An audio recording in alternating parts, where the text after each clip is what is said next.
What's up and what's going on, everybody? Shout out to everybody in the building. We're about to be getting into this. Make sure you hit the like button.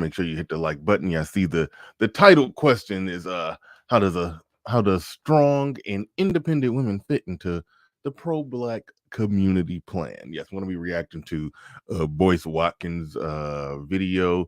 Going to be doing a recap of yesterday's show and yesterday's events. Got to do a recap of that. That was one, it was a great show yesterday. And secondly, the whole thing with Carlisha Hood. You know, no, I was about to say found not guilty, but didn't even go to trial. It was, she found, all charges were dropped. Slightly shocked on all charges being dropped, but I'll get into it. I'll just say this: it's difficult. It's difficult to lock somebody up when the person that was killed was the initial overt 100% aggressor. It's difficult to do that. So I understand why she got off, but it was so many problem areas in there. But the main biggest thing is that 14-year-old boy, his life isn't going to be ruined over it. That is the biggest takeaway. I thought that she would go down for delinquency of a minor or something like that. I thought they would get her on something, but first degree murder, I was like, nah, they can't do that. Even though I could see so many different little problem areas in the lead up and after the fact. So many problem areas, but the fact of the matter is, it was it was a situation. I'll leave it there. I'll give more thoughts on that. As we get into it. We got a number of things on the building. Going to be analyzing some a little more Umar stuff, and some Boyce stuff. And going to be breaking down the idea and concept of how does a strong and independent woman fit into pro-black community plan. Strap on in. Let's get ready to go. Let's get it.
Peace, folks.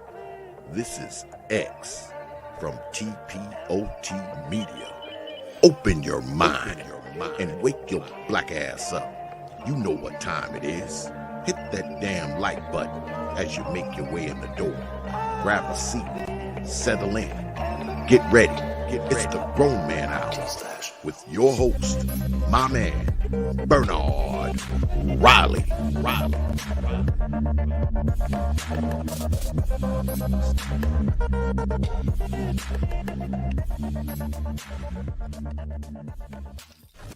Welcome to Machismo TV, the ultimate destination for modern men seeking to upgrade their lifestyle. Subscribe to Machismo TV and Saul T-Balls. We stream daily from 12 midnight to 8 a.m. Eastern Standard Time, the best male-centric content. Highlight reels without reviewing or providing any editorial bias to the content. We have done so much, with so little for so long, we are now qualified to do anything, with nothing. What's up, everybody? What's up? What's going on? Let's get into this one. Got another one, good one lined up for you. See the title, see the thumbnail. How does a strong, independent woman fit into the pro-black community plan? D in the building gets what I'm saying. Exactly. How can you consider yourself to be independent, yet consider yourself to be a part of a community? Makes no sense. The conundrum, the problem that they run into with that one, the problem that they run into is that whenever somebody starts refuting all the isms and schisms of the independent woman and all of that stuff, and their whole place in it all as a man, it gets countered with you're not thinking like a collective. You're not thinking like a group. You're not thinking like a collective. But the other person, the group of people who's on the other half of that collective, braggadociously, boastfully talks about how independent they are. So that part, they gotta square that one. They have to square that one. It's no way around that. But shout out to you. Shout out to Janice Vale in the building. Shout out to Janice Vale in the building. Says peace. And as RM always says every morning on the way in, hit the like button. TTR in the building says RM. Okay, well, he's just saying hello to RM. He says, hope your family is doing well. Good to see you. OGJ Speed, who didn't sound crazy on the show yesterday for a change, says, but not Riley. I guess my closing argument was as good as it gets from yesterday's show. You smuggled in some nonsense. You know, you was like when he ran away, you don't know if he was saying, I'm going to get my gun to shoot you. So that's why they had to shoot him. Like, no. That was some. If that all played out the way that it was reported, where he was running away and she was saying, you know, somebody already shot in the back. They running away, limping. They trying to drag themselves to safety. And then she's like, no, kill him. It's hard to say that that's not, you know, it's hard to say that that's not murder. It's hard to say that. But I think we are moving in a place. And this is going to be a sort of controversial statement. I think that the country has heard the laments and the cries of black folk. What I mean by that is when we look at Travis Rudolph, a public case, a man was shooting somebody that they was trying to get away and kill some people. He got off. This was a similar situation. They got off. I think what's going to be happening, I think the threat, the backlash and the threat of chaos is slowly but surely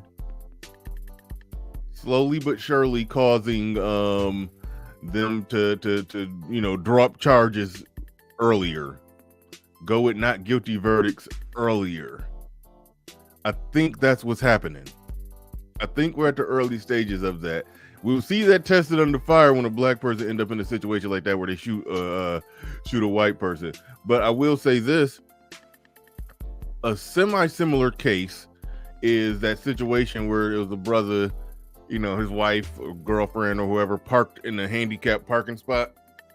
All right. She parked in the handicapped parking spot and some old white dude came over there berating her about it. And he ran over there and just pushed the white dude down. And then when the white dude was on the ground, he started reaching for his gun and the black dude started backing up. And then the guy shot him and killed him. That white guy got locked up, you know. So there are situations like that where we're at the early stages of seeing it play out. We're at the early stages of seeing it play out. Thanks, JC said my camera is A1. I still want to tweak it a little more. It could actually get a little better. But I probably need to leave it alone if it's looking good.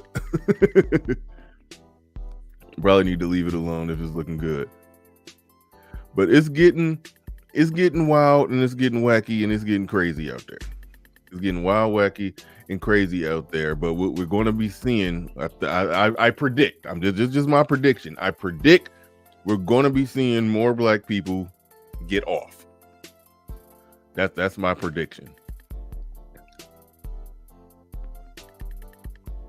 But shout out to everybody in the building. Shout out to KG. Shout out to Brandon the Great. KG says, how can they consider themselves to be independent when they are tethered to a government that they say is being run by men? Very well said. Very well said. Good point on that one. Good point on that one. Absolutely. Absolutely 100%. But all right. We're about to dig into it. We're about to dig into it. Do got a number of things on the table. Some fun stuff before I get into the main topic. How many of y'all did y'all see Thank you, JC. All right, let's get to it. How many of y'all saw this shit? This is Dear Steve Harvey. This is like some spoken word poetry dude who's incorporating some manosphere isms and schisms into his stuff. I could be wrong. I don't know who this is. This just came across my desk. Literally this morning when I was getting ready for the show, and I was like, what the hell? But listen to this shit. Harvey, ever since you told women to act, dear Steve Harvey, ever since you told women to act like a lady and think like a man, I've been seeing more women take their own trash out.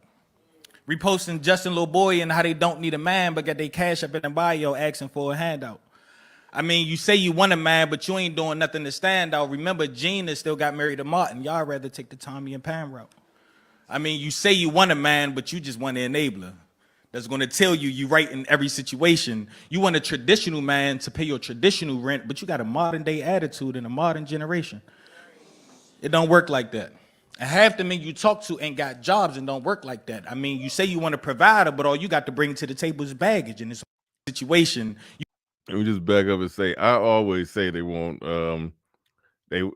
modern women want traditional men. they want men acting traditional. They want men to be traditional to modern women. What I'm saying is he wholesale lifting a lot of stuff that gets said in his space, but he's doing it on stage in some spoken word poetry, some Def Jam poetry type style with a pink shirt on. So it's like pink shirt, pink hat. It's like what kind. It's like it's certain people I don't like to when they gentrify our shit. But it's like, you gotta also take the view that, hey, the lot of the things that got said in this space is getting out there to the point to where it's seeping over into areas where these type of thoughts and ideas are typically shunned. So it's like you can't get mad, but like you got to do it in a pink hat and pink t-shirt though. Don't suspect the message up, but all right, we gonna lean with it and rock with it though. You want a traditional man to pay your traditional rent, but you got a modern day attitude in a modern generation. It don't work like that. Half the men you talk to ain't got jobs and don't work like that. I mean, you say you want a provider, but all you got to bring to the table is baggage, and it's okay as long as it's a Birkin bag. Talking about how with the right man, you naturally gonna submit. Man, you got a reality TV show attitude. Ain't no man gonna deal with that shit. Talking about with the right man, you naturally gonna submit. It's like he's looking at the social media conversation, and a lot of that social media conversation one started in the black manosphere, either us refuting they bullshit or other people responding to our shit. He's taking all of that and morphing it into his spoken word poetry shit. It's like that's what he's doing.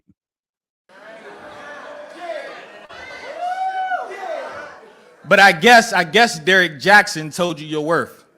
You held on to every word when he spoke on your hurt. Every post he made, you reposted it first. I don't know what's worse, him cheating on his wife or you following him after he praised her, then he made her feel insecure.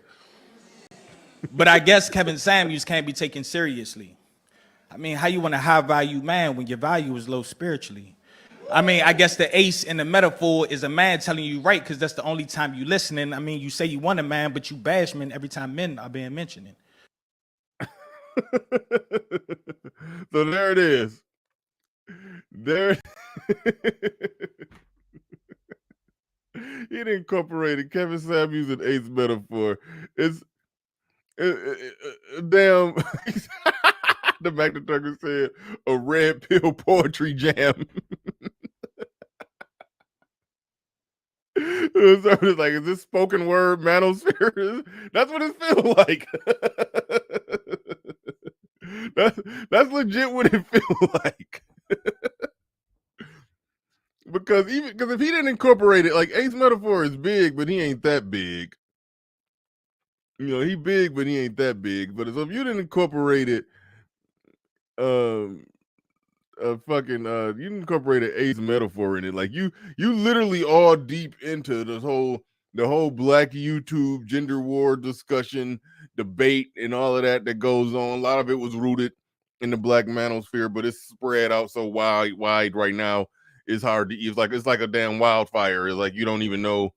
It's hard to really keep up and keep track with none of this shit. But he clearly he had his ear to the streets and said, I'm about to take all of this and make a poetry jam little situation out of it. That's I don't even got that much commentary on that. It's fucking funny. It's funny. You said it's fire. I don't know. I'm divided on the level of fire that I could call it. It's true statements being made, but I'm seriously divided on it. I am.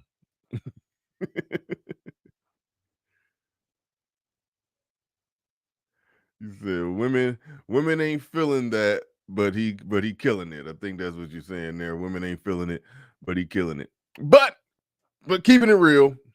Keeping it real. I can't knock certain ideas, isms, and schisms getting taken to other places. And it says something about how big the general YouTube conversation is, the general social media conversation is, where we underestimate that shit.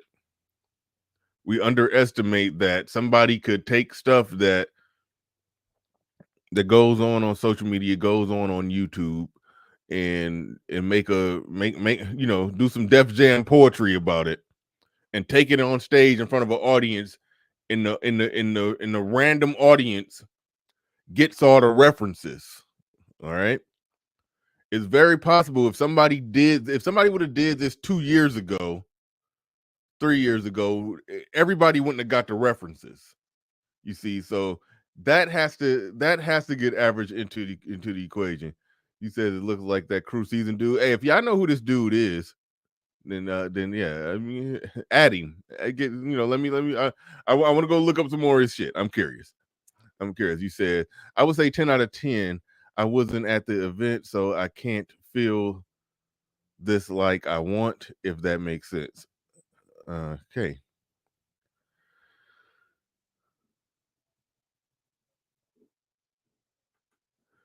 JC the Conqueror says, wasn't that the whole goal, to spread the message? Yes.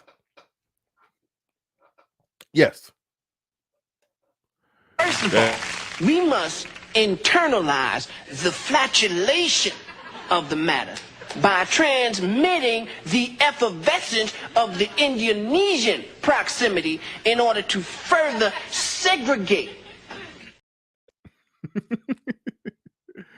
That the goal was to spread it, so you can't get mad at that. The goal was to spread the message, but when the goal is to spread the message and then somebody else get it and it's like, nah, that ain't quite it. That ain't quite right. But then you start sounding like a hater. But no, it's all good. It's all good. I did find that I did find that to be interesting, that whole thing right there. I did. But all right, let's get further into it. This is something that we was talking about, and this sort of piggybacks on the previous discussion. Let me get that down off the screen. This sort of piggybacks on the previous discussion that we had. Pablo shared something that I didn't really watch or pay that much attention to. I mean, it was kind of on the fly. So, I didn't really get a chance to fully take it all the way in. This relates to the previous discussion because of this. And this was the whole thing. This was me and the chick, went back and forth on about, the whole idea of women giving men general masculine respect. All right. I think that is a requirement if you're talking about a community where men and women function properly. All right. That whole situation going on where dude was going off, he was snapping, and she just was on some I'm not backing down type shit. That whole situation there where a woman seeing a man just apt up on all his, as they call it, toxic masculinity. And if that type of, it's like the argument is, well, we're masculine like that because we're not seeing the masculinity in the men. But a dude could get raging on, even though that was the type of masculine that he was in was the type of masculine that would get somebody fucked up, it was still masculine. But even then, that didn't bring her down to the feminine state that they say that they will get in the presence of masculinity. All right. But so we're about to look at a video of a situation where a black woman from America was encountering that type of, and this is why Pablo wanted to play it. I'm playing it today, where a woman was encountering that type of toxic masculinity, and she realized the only way that she could safely get out of that situation in Africa is she had to fall back into her feminine state and said, just got real cute and said something cutesy, and the guy let her go, and everything was fine. Now, the reason I'm bringing this up and reason Umar is in the thumbnail, we're gonna get into some stuff with him later in the show, but we really touching on it right now. You remember when he said which he tells black women all the time, the way you talk to men here, you can't talk to African men that way. Remember he said that? Remember he said the way y'all talk to men here, y'all can't talk to African men that way. He said that. And the brothers rightfully said, well, hell, they can't talk to us that way. Why the hell could they talk to us like that? And he tried to say, well, the historical context and all of that is the reason why. He tried to get deep into that historical context stuff. But this was a woman tested under fire, all right? This was a woman tested under fire with that stuff. So let's play this. Let's roll this clip. So I went to the office on August 15th, and they were fixing my paperwork. Up comes this man. His name is Salam Manu, and that's when the encounter happened. Right. Mm-hmm. All right. So can you? So you said the encounter. Like what happened? Did he just bum rush you and choke you? Like what happened? Like were the words exchanged? He walked up. Right. He walked up, and I saw him coming, and I had to avoid confrontation. I just looked down and started editing. I have a YouTube channel too. So I was like, let me not even cross nothing. I looked down and started editing. He grabs my face, brings it to his face and says, look at me. And I'm like, what? And so I hit his hand off my face, and I'm just like, don't touch me. And so then he grabs my arm. And so I'm sitting down. He grabs me. I'm like lifted off my seat. And we're like going back and forth. I said, let go of me. Don't touch me. He's like, well, you let me touch you last time. I've never Okay. Touch you last. Whoa. Touch you last time. Like what? I've never been alone with this man. The last time I was in his presence, my lawyer was with me. Okay. I don't know what he's talking about. Zero clue. He hit her with the hell, you let me touch you last time. And she said she never been alone with him. I don't know I can't make heads or tails of that one. Either he like I see all you bitches the same. I touch one, I touch them all. I don't know what the hell he's what that's supposed to mean. Either she lying or something going on in his head. I don't know.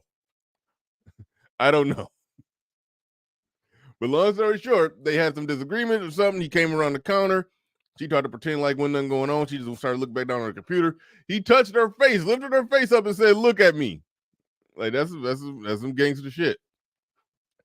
You know, that don't go on too much here. It can happen here, but it don't go on that much here. And then she moved his hand, and then he grabbed her arm, and he's like kind of elevated, lifted out of the seat a little bit, and it's like a little tussle. And she's like, "Let me go! You don't touch me. Like I touched you last time," and so forth and so on. All right, that's where they at. If y'all didn't catch all that. So in my mind, I'm thinking, am I someone in his head that I'm really not?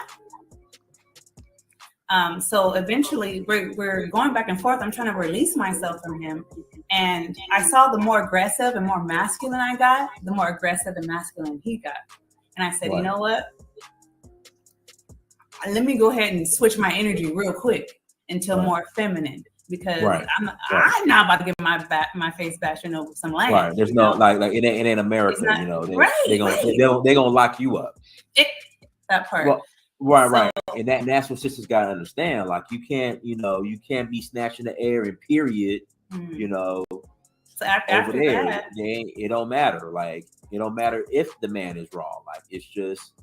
So I realized my situation, and I don't have a strong enough pride to try to fight a dude. So I calmed down. I smiled. I looked down at his hand and I said, "Why are your fingertips purple? Why are you touching me with dirty hands?" And he was like, "Oh," and then he let me go, and that's how I got out of the situation. So God, now, ain't that interesting? Ain't that interesting? I normally say they can't do it. They are who they are. But she got on some full morphin' time. she had to morph into a whole nother chick to get out of that situation. She had to morph into a whole nother chick to get out of that situation. She had to morph. She had to turn into something else.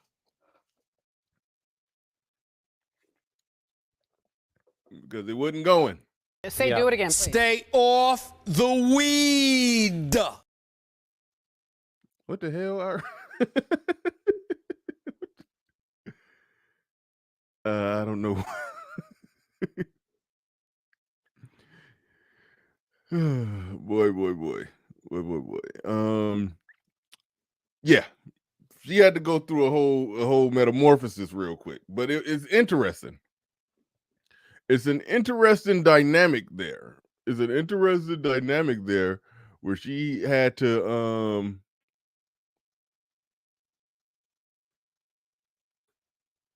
hold on, real quick.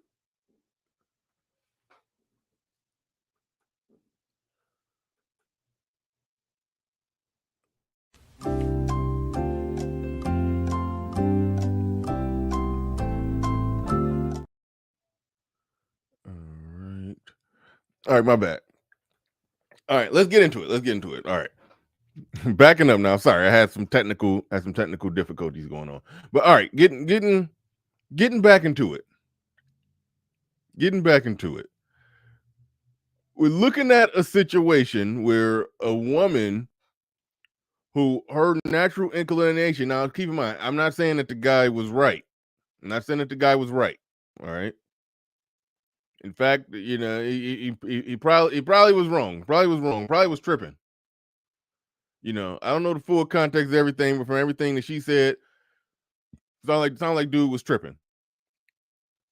The fact of the matter is, her being feminine secured the win in the situation.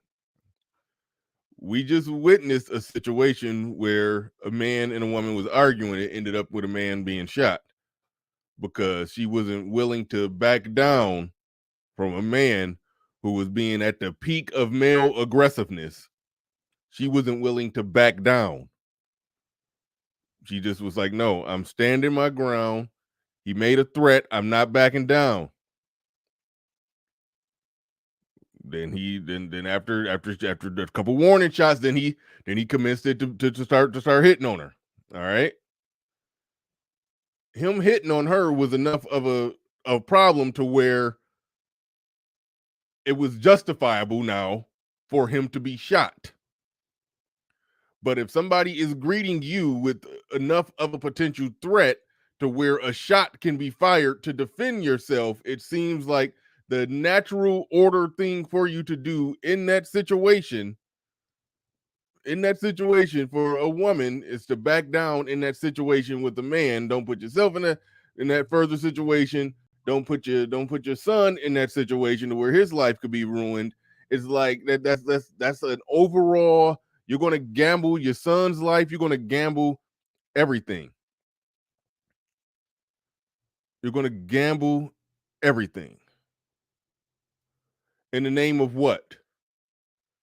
Holding your ground, being strong, being what? Like what is your point? It's like, what is the point of it? In that situation, dealing with an African man, she realized there was no point. All right. There was no point whatsoever in trying to fight that. Now, the Umar argument is that, oh, well, the governmental structure and this or that or blah, blah, blah, and y'all haven't done this and y'all haven't done that. And there's a historical context, and you got to accept that this woman is going to be out of pocket with you. Yet you can go in a poor country and just off the strength of male, female, women are falling back in those situations. They're not trying to go toe to toe and fight with a man. They're falling back. They understand the full gravity of the situation. Over here, they don't understand that. Why? There's a there's a legal bailout, a governmental bailout, and a man on the scene bailout. But the thing is, they have that protection that they don't respect. All right. You don't respect your protection if you're going to behave and conduct yourself in a way to where the protection has to be overused. And if you're overusing the protection because you're not respecting that protection, but you're expecting that protection to be there forever, that's where you're going to run into a problem. That's why you have dudes online saying, nope, just look the other way. Mind your business. Walk away. Nope. You see a woman in a situation? Nope. Let her fall back on that strong independence. Let her fall back on it. That's what a lot of dudes are saying. That's the conclusion that a lot of guys are arriving at. That's where that's coming from. But yeah. But yep. That's where it's at, and that's what's going on there. But let's get into the whole thing with the how does the strong independent woman fit into the pro-black community's plan? How does it fit in there? If we're talking about a strong independent woman? What does that mean? What does that mean to be a strong and independent woman? All right. Number one, being a strong independent woman. One, being single. So we're talking about a community. All right. We're talking about a community that's built on, thrived on, and the whole idea of women being single in that community that's praised. Okay. Just like when Umar was arguing with those boys. I shouldn't call them boys. They grown ass men. They're about 25, 26. When Umar was arguing with them, and every time they made an argument to counter the independent woman, Umar's response was, you're not thinking like a collective. But how can you think like a collective with women who are proud and braggadociously and boastfully saying that they're independent. Well, what does that mean to be a strong, independent woman? A guy came on my show yesterday. He said his mom was a strong, independent woman. When he tried to explain exactly what that was, he basically, in so many words, trying to be nice here, in so many words, just basically saying his mom was just basically an out-of-pocket bitch that put him in situations all the time where she's provoking men and getting into confrontations and fights with men. And here he is, a teenager, got to be mama's protector. He said him and his brothers fighting grown men all the time. That's what a strong, independent woman looked like to him. That's what a strong, independent woman looks like to him. But one of the attributes of it, one of the clear, concise, precise attributes of it is being single. Being single. That's one of the things. Being single. 2, being a single mother. That's an attribute of it. That's one of the attributes of it. Being a single mother. Because you're strong and independent when you've reached peak level of strong independence when you are taking care of a family by yourself, when you're enduring that by yourself. Now, here's the interesting part. They told us that it was too much to endure being married to a man with all the problems that was coming to that, or rather it was abuse, or he was cheating, or it was this or that, or he was always gone, he was working, and I felt like I was a single mother anyway. We hear all of that, and and somebody, I think it was the MLD dude, got in trouble because someone was talking about abuse, and she was told to, and he said women were, they need to endure or something like that. It was stupid. It was stupid. He could have argued his point. He said it stupidly and opened the door for everybody to attack him. But the fact of the matter is, when they describe what it is and what it means being a strong, independent, single mother, they are talking about powering through and pushing through and enduring a lot. That's what they're talking about. They're talking about overcoming a lot. That's what they're talking about. But, being strong, okay, let me explain it like this. The women who, let's just say women from other cultures, when they get married, they have 8 kids. The 8 kids have kids, grandkids, and that woman, if she's sitting there, then got old and stuck with this man through all those hard times and endured through a lot of hard times and had all those kids, raised all those kids, helped raise all those grandkids, done did all of that. The same context that they use the term strength, the type of strength that they saying they have when they're single and independent, or single mothers and independent, it's like that same type. It takes that same type of strength to do what I just described. But when they do all that for a man and endure through all that while with a man, they're considered weak, but they only consider themselves strong if they endure or power through that by themselves. Like if they do it for the, if they use their inner strength, their woman's strength to basically uplift, to uplift, keep together, and fight for, a traditional family, they will consider that being weak. You're a doormat. But doing it for yourself, doing it by yourself, now you're strong. How does that make any sense? Where, from a technical standpoint, they both are requiring the same type of, not physical masculine strength, but the type of inner strength to endure, to use that dirty word that got the MLD guy in trouble. So what I'm saying is that, so when the pro-blacks go to praising the strong, independent woman, when they go to praising that,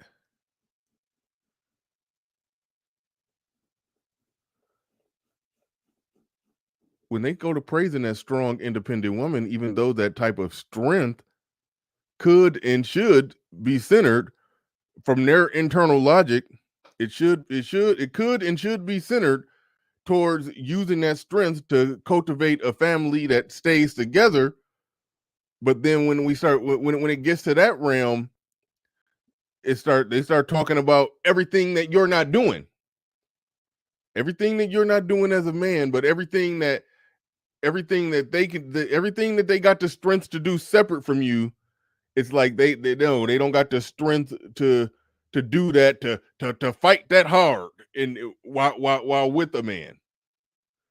It's like a wild, crazy thing there. I'm not seeing that unsat Marine.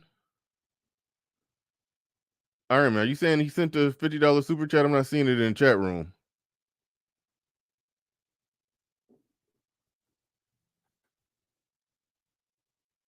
Oh, it said yesterday's. Okay, I didn't see that.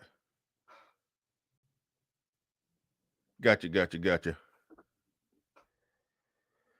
I didn't see yesterday's. The part where it says live with the countdown and the numbers and all of that. That's yeah, that's not. It's blocking it. It's blocking it. But all right, I got it. I got it. All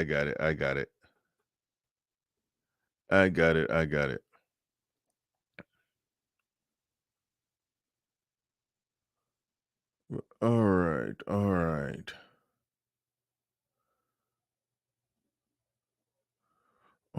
All right. Let's get into it.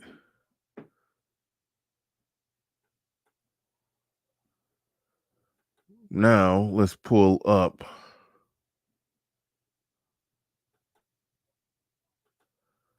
the good Dr. Boyce Watkins.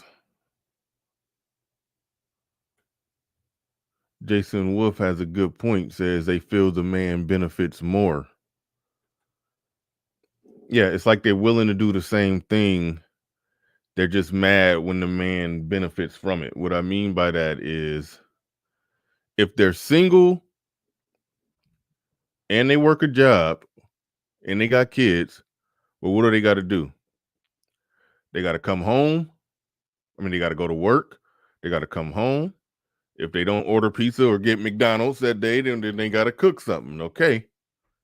That house got to get clean. Between them and the kids, somebody got to clean the house. She got to cook dinner for all those people. It's just 2-3 kids in the house. You got to cook dinner for her and 2-3 kids. We're talking about stuff that she would have to do anyway, but it's, not that big of a deal when she got to do it for her kids. These are my kids. I got to take care of my kids. I'm strong. I do all that for my kids. But if she has to do that same thing and a man benefits from it, then it's a problem. Then it's a problem if she got to do all of that and got to cook and a man is going to eat. She got to put a little bit of more spaghetti in the pot, a little bit more pasta in the pot before she boil it. Now it's a problem because why? A man is going to benefit from it. So yeah, you raise a good point. You raise a good point that they'll be strong. They'll be strong by themselves, but being strong while in a traditional family, well, that's abuse and that's oppressive. That's oppressive. So I go back, I re-ask the question to people with the pro-black perspective on this. How does a strong, independent woman fit into a pro-black community plan? Is the plan to have the community with strong, independent women? What is the strong, independent woman? What are the attributes of the strong, independent woman? 1 is being single. 2, being single mother. 3, being proud of the shit and braggadocious and boastful about it. What comes with it? A lot of debt with the vanity degrees. That's what that's what comes with it, and that's where you're talking about being community minded with that type of mindset and attitude. Talk about being community minded with the strong, independent woman. They try to say that, well, she had that thrusted upon her. It was forced on her. That's what they try to say. Fact of the matter is, I'm seeing a hard, staunch down ideology where they dig their heels into it. But all right, let's get into Boyce Watkins here. I listened to like the first 6-7 minutes of this video. It is hard to watch. Shout out to Game Changer. He did this first. Shout out to Game Changer. He did this first, and I don't know how he got through it. I don't think he made it through all of it either. I watched the first 7 minutes of this, and it's ridiculous. But let's go. Hey, good morning, everybody. What's going on? I hope you guys are doing well. Good morning, good morning, good morning. I am on vacation today, so I am actually out back in the backyard doing this thing. But anyway, I wanted to come in and say hi to everybody, and I hope you guys are doing well. I hope you're having a good day, and it's a good Sunday. It's a beautiful day, and I was working on some stuff, and I had a thought about something that I wanted to share with you guys that I'm hopeful will help some of you as you navigate this crazy world that you live in. I was talking to a single mom the other day about the backlash that you see from so many men who think that single mothers are a waste of time.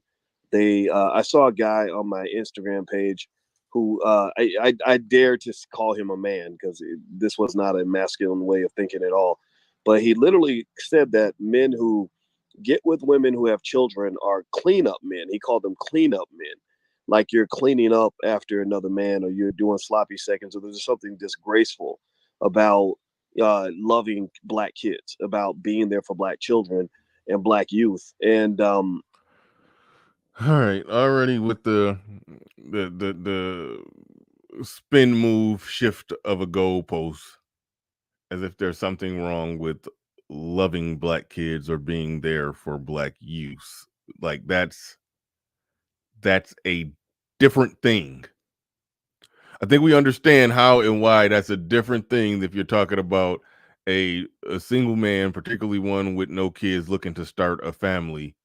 Yes, he can love black kids. He can love his own kids from his own family. Like what he being there for black youth is a different thing. Hell, I coach basketball, so I if you're doing any coaching of basketball, there's an element of mentoring that goes on with that. That doesn't mean that I'm trying to wife up the mamas on the basketball, the basketball moms. It's like, no, those are two different things. Those are two different things. Don't conflate those two things. And I just, for some reason, it made me think about that, right? And I don't know if he was taking a jab at me because, I married a woman who had kids.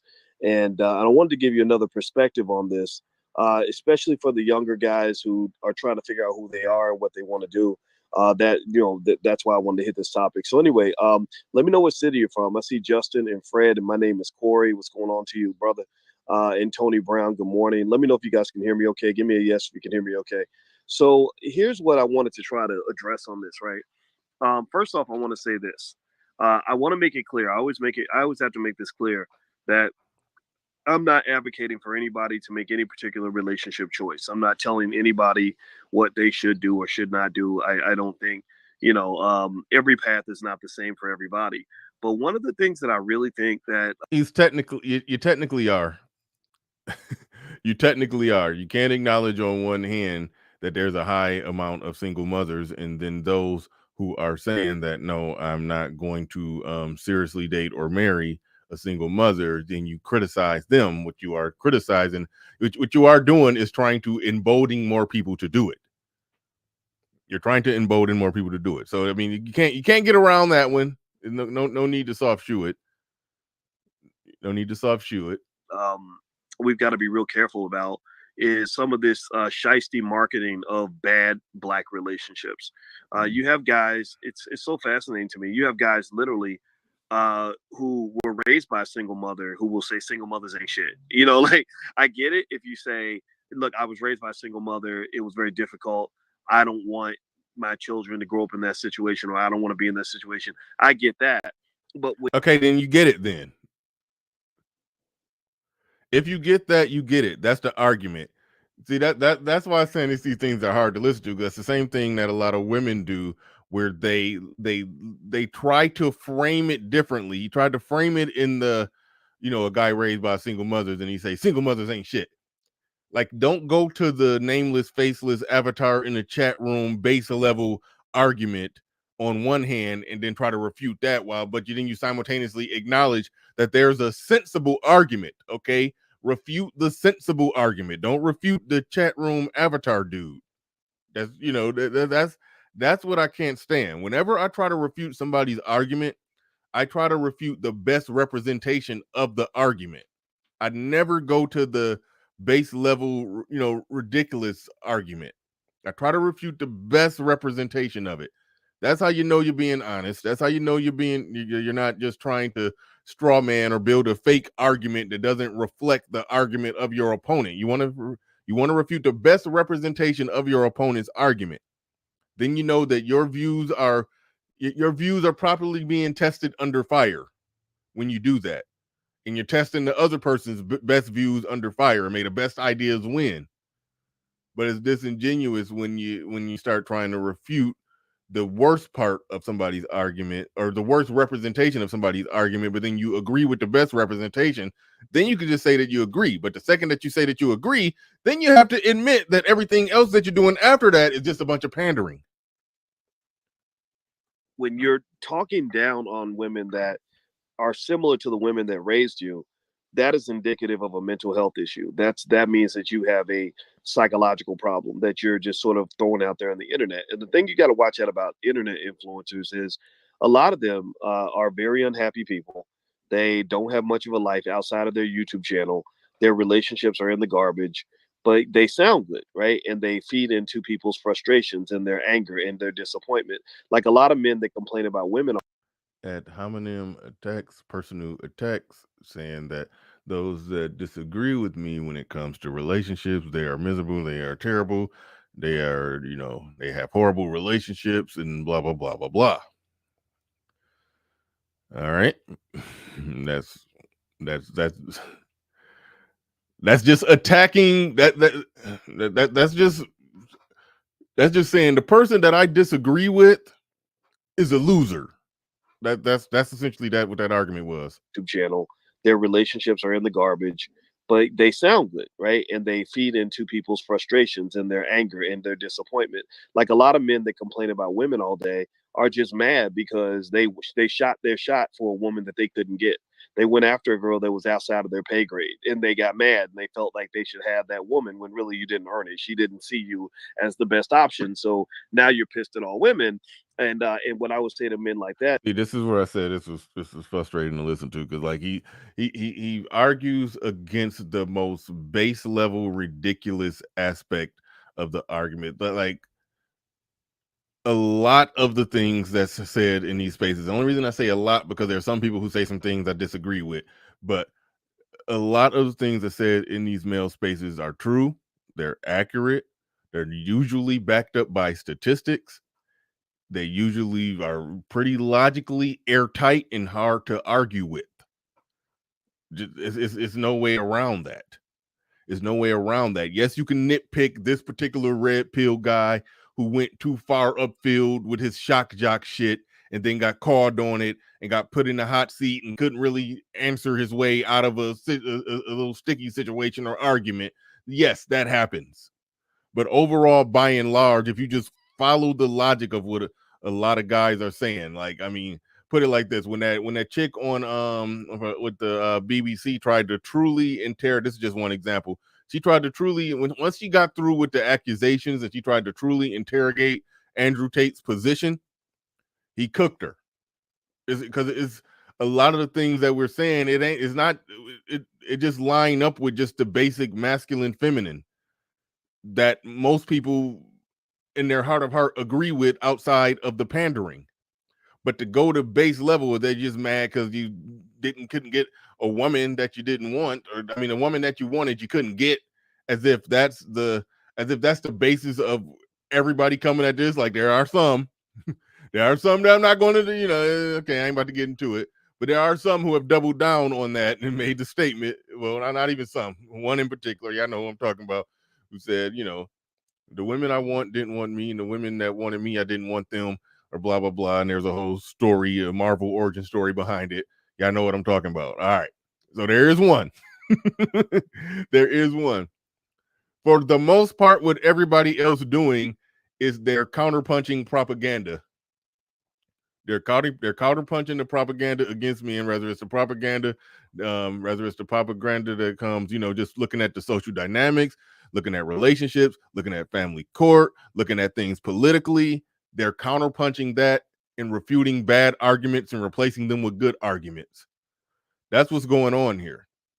Everybody is not here from a position of they can't get their dick wet by the woman that they want to get their dick wet by. That's not everybody's goal, reason, modus operandus in this whole thing. That's not what the majority is here for. Majority isn't here just complaining about women. The majority are here. Critique of women takes place. Don't get me wrong, but the majority of here is giving clarity for men on what's going on and how to see these things, perceive these things, and analyze these things. That's what's going on here. So to try to make this is what I said, this is annoying and hard to watch, because to try to make you just mad because you ain't getting pussy from the woman you want argument, that's bullshit. That's bullshit. It's like we should be past that. We should be past that critique. We should. The fact of the matter is, there's just no way around it. We should be past that critique. Past that critique. That is, instead of complaining about the women you can't get, either step your game up or love the women that you can get. This idea that somehow you want to say all black women do this, all black women do that, all black women have standards that are too high, all black women are gold diggers. Very few said all. That's why it's like, okay, relating this back to the main topic here. The critique that the Black Manosphere has on women, okay? People like Boyce Watkins, what are they talking about? They're pro-black. They talk about community stuff.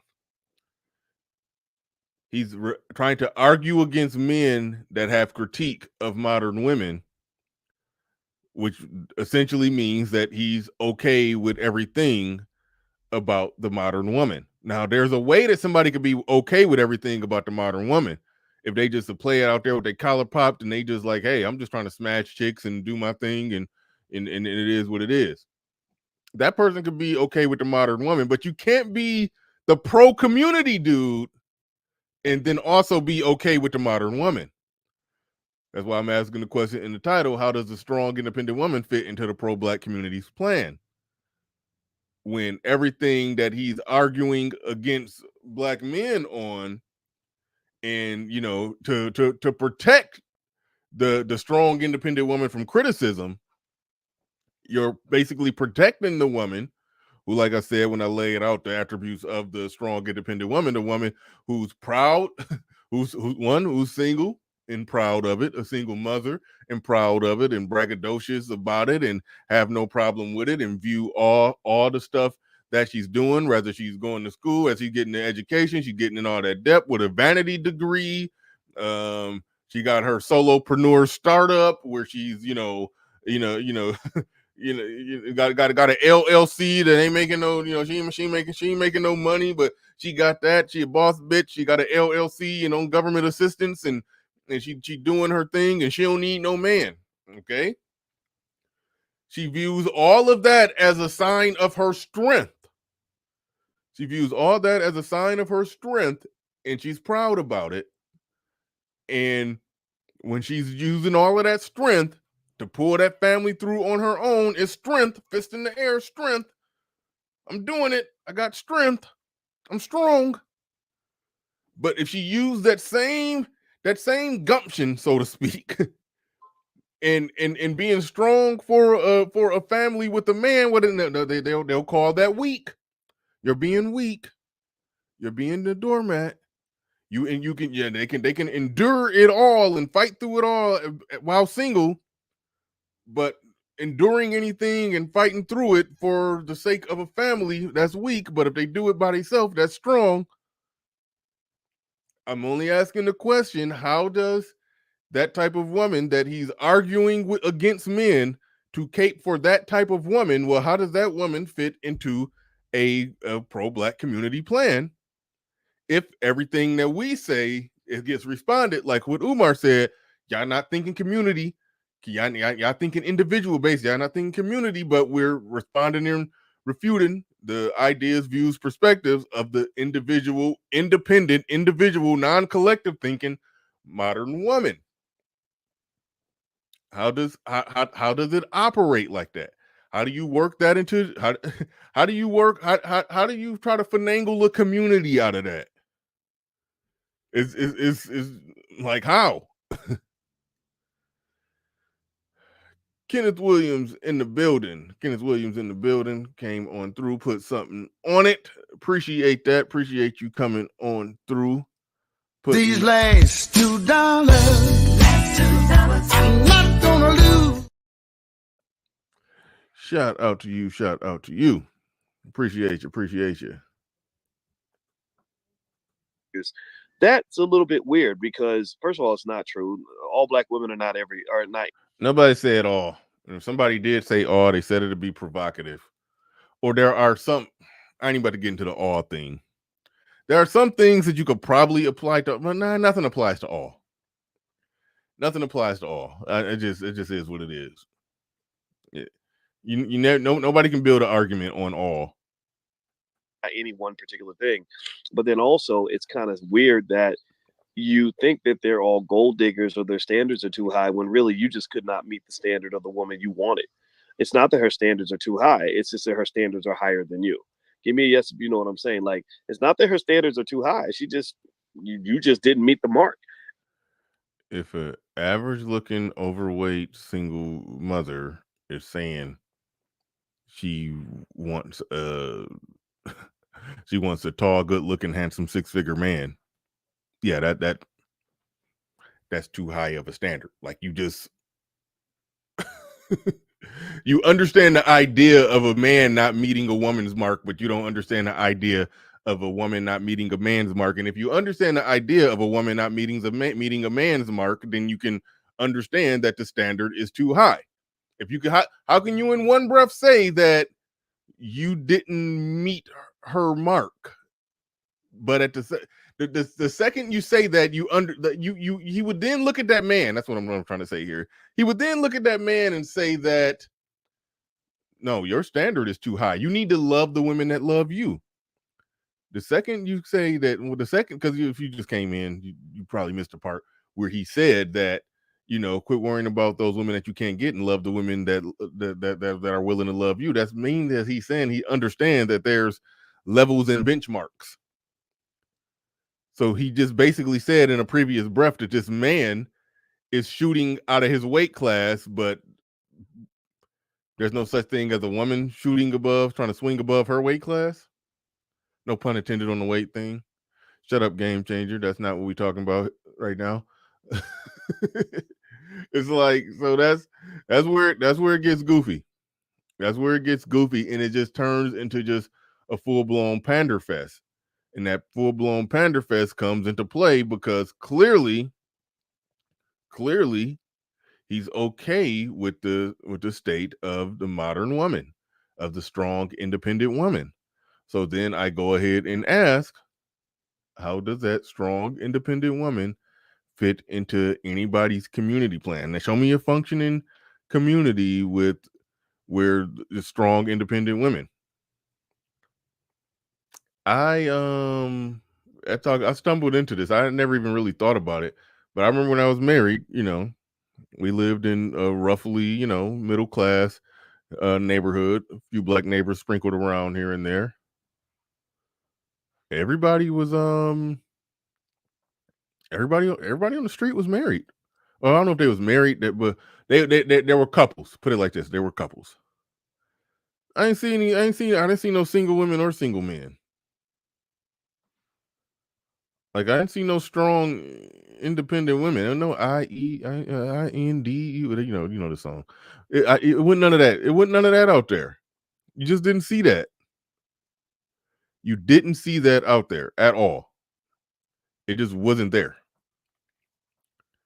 So I'm just saying that if you're talking about community, how can you how do you do that? How do you foster that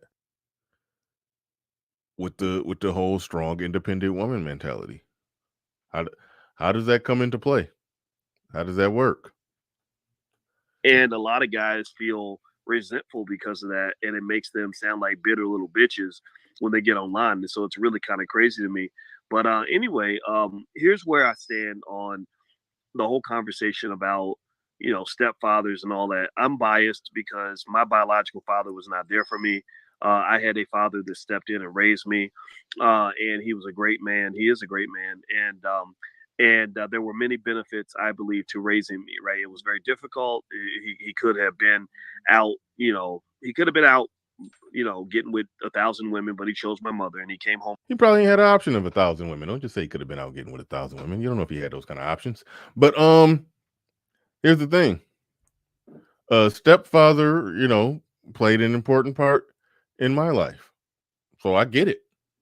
But I think it shows a lack of immaturity in logical thinking. It shows a lack of maturity in logical thinking if you don't know how to look past that. Like, I'm not going to form a bias and suspend logic just because I had a personal experience. I'm not going to do that. I'm going to break things down logically. And I would always logically tell a man that it's best for you looking to start a family, to start your own family from the ground up. That's just all to it. It's to argue otherwise is to say that it's to basically you essentially become the advocate for broken homes.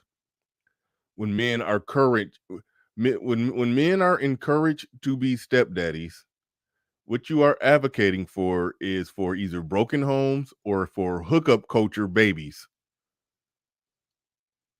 Like to when you speak against stepdaddyism, what you are saying is that you advocating for then a culture where not as many hookup culture babies are born, not as many we just kicking it babies are born, not as many we in a relationship but we know we ain't gonna be together forever. We ain't gonna be together. We just together now because it's convenient. Babies aren't born out of that. But when you're basically saying that it's 100% 365 stepdaddy season, you're basically saying that all of the out of wedlock birth, all of that is okay. We gonna keep that party rolling. We just gonna fix it on the back end. We never gonna fix it on the front end. So again, that turns into advocating for the whole, all the attributes of the strong, independent woman that can do it by herself until the stepdaddy come along. When you advocate for that, and we know the stats that come from that, we know that most of them don't get married. We know most of them end up raising the kids by themselves, and we know the stats of how those kids turn out. Then you're advocating for a community that looks like the community that you want to see fixed, but you're trying to fix it while simultaneously enabling and pandering to the decisions that result in it looking the way that you say you don't want it to look. That's why I keep asking the title question. How does that strong, independent woman fit into the pro-Black community plan? Home to us every day. And the long-term benefits is that now that he's older, he's got somebody there to take care of him. I paid off his house. I literally paid off he owed 100,000 or whatever on his house. I paid his house off. And what a lot of young guys should understand is that when you pour into Black youth, they pour into you when you get older. Do you understand what I'm saying? If you pour into Black children, they're going to pour into you. Now, you obviously to word that accurately, if you marry a woman with kids and you pour into her, if you marry a woman with kids, they might do something for you later in life. Okay. If you get with a woman, y'all get together, y'all stay together, y'all have kids, your own kids might do something for you later in life. Actually, it's a higher probability they will. than somebody else gets. So it's like it's not really an argument. The ideal scenario is you get with a woman, you have kids with her, those are your kids, and you pour into those kids, and then they pour back into you when you get older. Right. Right. Jackie Jack in the building with the $2 super chat. $2 super sticker. Do appreciate that. Thank you for the super chat. Thank you for the super chat. All right. Where we at? Unfortunately, life don't always work out like that. There's a lot of divorce. There's a lot of baby mama, baby daddy stuff, and all the guys that complain about single mothers. I mean, a lot of these guys got kids. They created a single mother, so you can't complain. If you created a single mother, but you're complaining about single mothers, then you don't have a dog in the fight. You can't really talk about a problem. I like how they always create somebody that either don't exist or barely exist. I see little to no evidence that there are men online. There's some, and I tend to shun them and not really deal or associate too much with them. The ones who are going hard, like it's men who be in these conversations who do have kids, they have kids out of wedlock. But the ones who are going hard, I mean going hard against single mothers, but they got a track record where they've, basically been a serial impregnator. I can't have them in the conversation, at least not on my show. I can't. It's just not a good look. It's not a good look. But this whole online thing that's been going on where black men are basically saying, hey, say no to single mothers. That's not a movement that's led by a lot of men who have created a lot of single. That's not a movement led by serial impregnators. Some serial impregnators try to slip under the tent, yes, but that's not a movement led by them. So again, that's refuting shit that ain't really there. That you help create as if you had nothing to do with creating it, right? That's the first thing. Second of all, you have a lot of guys who complain about single mothers who were raised by a single mother. And I think that means that you're not being careful about that conversation. You can't express your own personal perspective without being disrespectful of all the women that are doing their absolute best based on circumstances that may have been out of their control. Again, I think that we all have some. It's never out of their control. It is never out of their control. There are certain let me back up. Because I was reading something.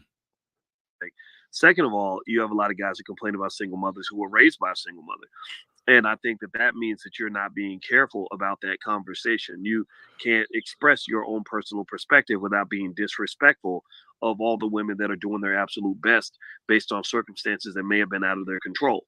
Again, I think that we all have some say in our own lives, but I think that generally, this sort of weird backlash is kind of a little bit too much. And I personally. Okay. A mature conversation could be had, regardless of whether or not you were raised by a single mother, regardless of whether or not there are some women who are in situations that you more readily will sympathize with. Obviously, in the case of a divorce, there's some sympathy there. All right. Obviously, if two people never got married, but they was together 14 years, they just never went down to the state, and and they had 2-3 kids in the 14 years of actually living together. They just never went down and got the courthouse involved with their shit. But then they broke up and they're doing the best they can co-parenting. There are some situations that you got more sympathy for. So I'm willing to say, and I've said this before, everybody who falls into the statistic, everybody who contributes to the statistic does not necessarily contribute to the fuckery, but the stats don't get that bad unless it's a lot of fuckery. So we can have a sensible conversation acknowledging that there are some people that probably don't need to get hit over the head with the stick as hard. But we can also be sensible and understand that it's enough fuck shit going on to where, yes, some criticism does need to be had and some reaction does need to take place from men. And one thing that the men are doing, the men who aren't out there serial impregnating, are saying, hey, don't be the bailout plan. This whole conversation started with him saying that he was, with somebody online saying being a stepdad, that means you're being a cleanup man. So he's arguing, he's arguing against men, basically saying, hey, don't give the bailout. That would discourage that action and behavior. That would bring the stats down. That would make it to where more women are in a situation to where more men will find them somebody who they could build a family with. And, and you can't really have communities without family. As I go back to when I was married, everybody who lived in my neighborhood, it was nothing but couples. I don't know who was legally married and who wasn't. I don't really care. I saw couples. I saw men, women, and children. Didn't see no single people in a middle class neighborhood. You just barely see it. People that get to the middle class are couples. When people talk about the number of black men in the middle class, a lot of, not all, obviously not all. I shouldn't have to say not all, but a high percentage, a percentage of them, a noticeable percentage of them, are men who are coupled. Their income is with their wife's income, or in that those incomes come together. And that put those men well into the middle class and the women well into the middle class. Most of the black people that are in the middle class are black people that are coupled with somebody. Now, of course, obviously, if you're a hard-working, industrious guy, you can get there. I'm not saying go get married so you can be in the middle class. No, I'm not saying go couple up with somebody so you can be in the middle class. If you're a hard-working, industrious guy, it don't matter what some chick do or getting with some chick or no, you can just do your own thing and make it. I'm just talking about on a macro scale, that's what it looks like. That's what it looks like. So if you got a single woman sitting there with a bunch of kids, less men see her as that thing that they want to start a family and build community within their house, and by extension, the community, build community with, or be in a community with. So again, it's advocating for the thing that's antithetical to what he wants to foster and create. So it just leaves me with the same, with just believing that they believe in community, they want community, but they want the community to live, thrive, be there, function, and operate. Live, thrive, function, and operate with single mothers, with incentives on top of incentives on top of incentives and initiatives to help aid and abet and keep them comfortable while being single mothers, plus a stepdaddy bailout plan. That's what that's ultimately what they're advocating for, which means that they're advocating for all sorts of the pro-black community people that do a lot of dick policing of the men are basically advocating for for women to engage in whatever type of sexual promiscuity that they want to. Don't criticize them. Just you better not do it. But those that don't want to do it with whoever they want to do it with, how they want to do it, when they want to do it, by all means, they're good. They're okay. Like they don't realize it, but they're the biggest advocate for hoes out there. They don't realize that.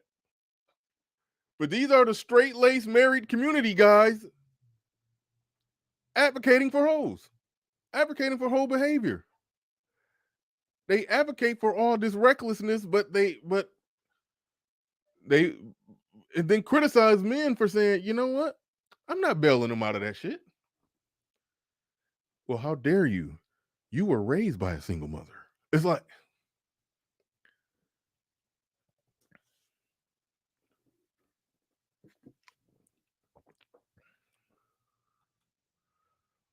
all right. Shout out to the deacon, poet, philosopher, Soti Bowles in the building.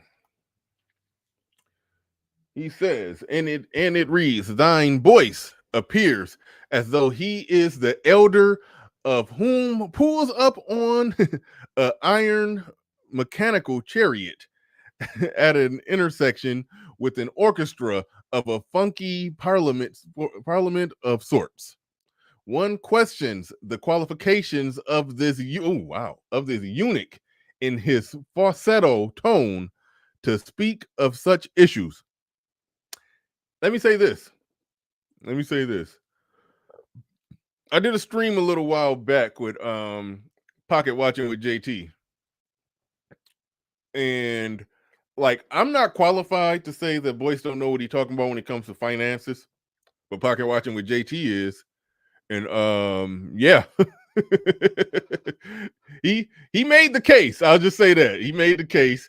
Well, this is what he said. He said he has a finance degree. He studied finance. He has a master's or whatever, a PhD in finance, but he's never worked in finance. He's never had clients and customers in front of him of which he had to financially advise. You know, if you understand what I'm saying. It's sort of a difference. So he's saying Boyce understands the theory, but he doesn't understand the actual practicality of it. When you got an actual practical person in front of you, and if you've looked at their, you really like you've made it your work to truly look at their numbers and do the math and lay out like he says it hits different. It's like you know, like going to medical school and passing the test and everything. You're not a lawyer until you start taking cases, if you understand what I'm saying. That was pretty much Pocket Watching with JT's argument. That, you know, you're not exactly a lawyer until you take cases. So he's saying that his financial bona fides is not really legit unless he's actually truly working in the field. But he went right from, you know, learning it, getting his PhD, and then now he's teaching it. He teaches it, you know. He's teaching it at a school, but he never did it. It's a different thing. That's what Pocket Watching with JT said. Me personally, I'm not qualified to criticize his expertise or bona fides. I'm not. I only can tell you what Pocket Watching with JT said. And Pocket Watching with JT is legit. He is an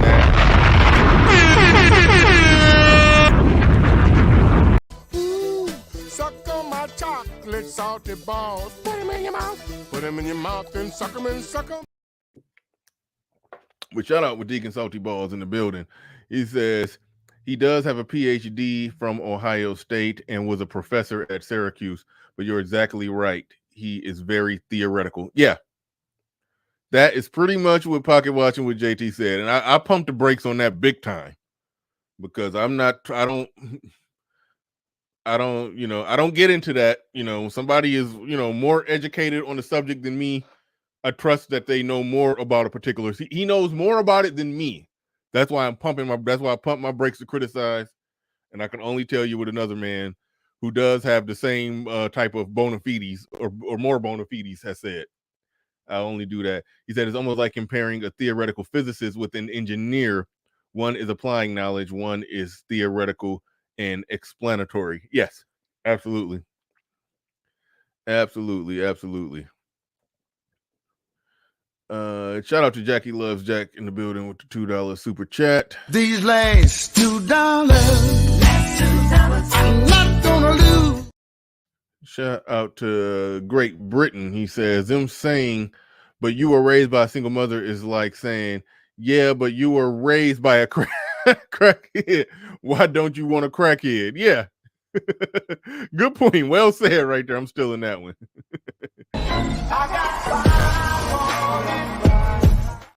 Oh, yeah, that's getting ganked, Great Britain. That's getting got. Thank you for the super chat. Appreciate that. And who we got in here? I think that's Mr. Deshorn. I think I said that right.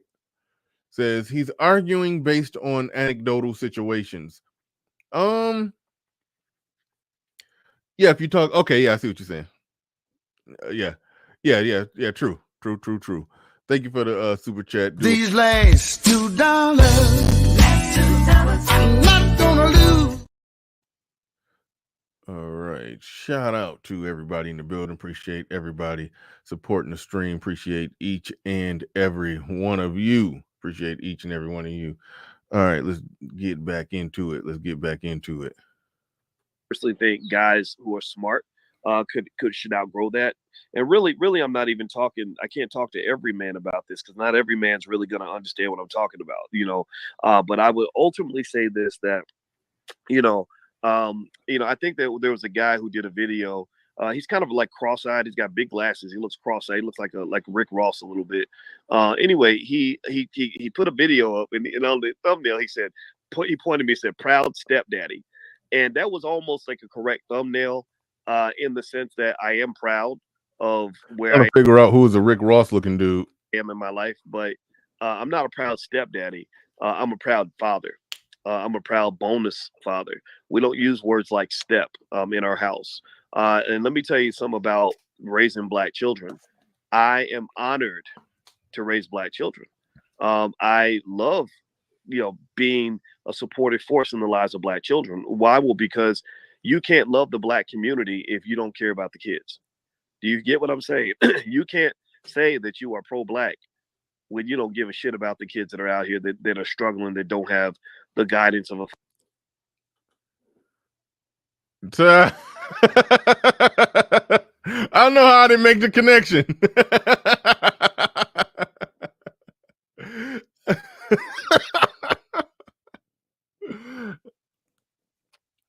I don't know how I didn't make the connection. Wow. All right. There it is. I see it. I see it.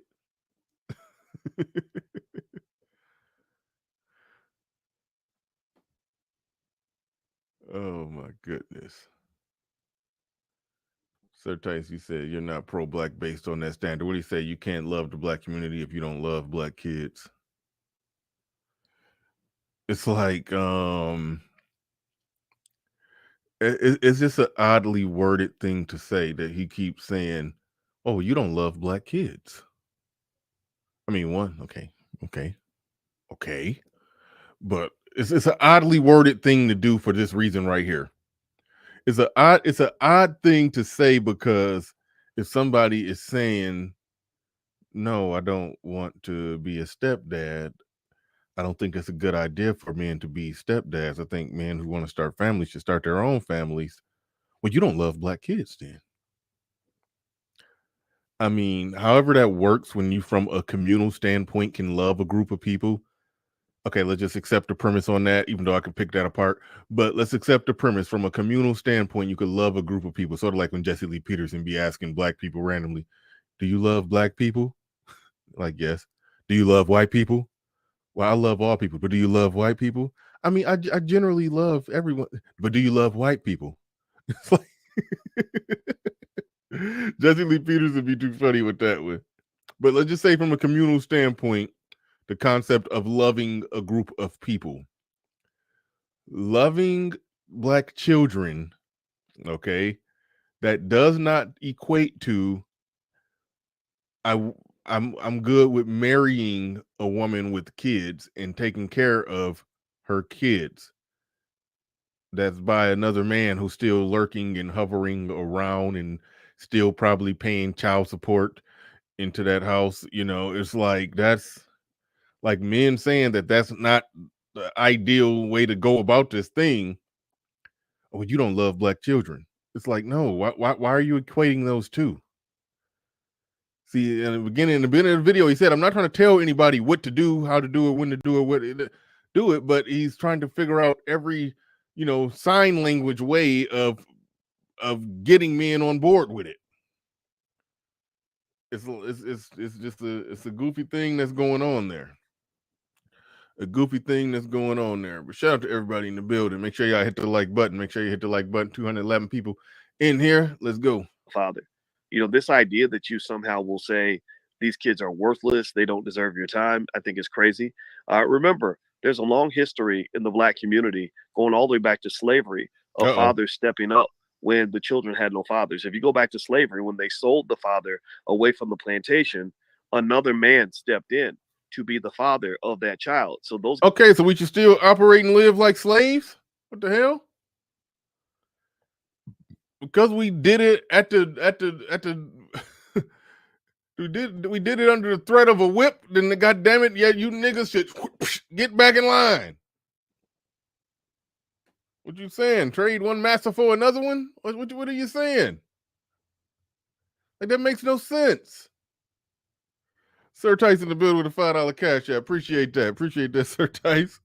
That makes no sense to make that argument. We have a long-standing tradition of men taking care of children that were not theirs.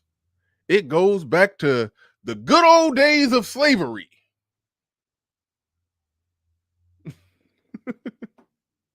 Yeah.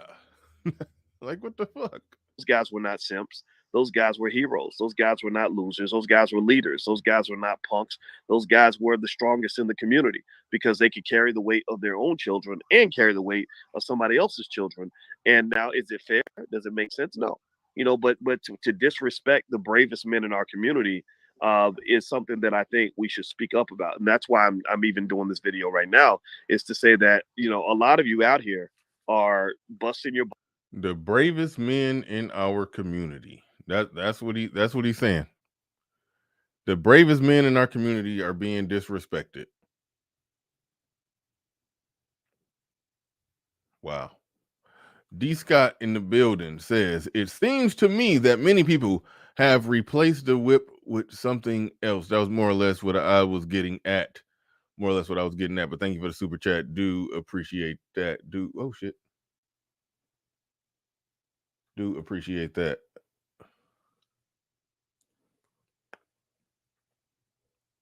All right. Shout out to you. Appreciate you putting 5 on it. All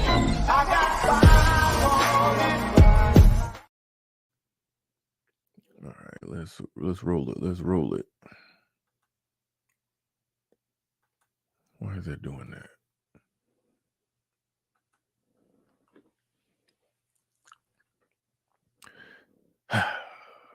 I don't even know what the idea, the concept that the stepdads are the bravest men in the community. It is some bravery in it, you're dealing with, especially if you're dealing with a crazy baby daddy that just got out. I mean, it's some bravery there. There is some bravery there. Butts for kids that are not yours, whether you're talking about, I used to be a track coach. I used to take care of all kinds of kids that wasn't mine. If you're a football coach, you're taking care of kids that ain't yours.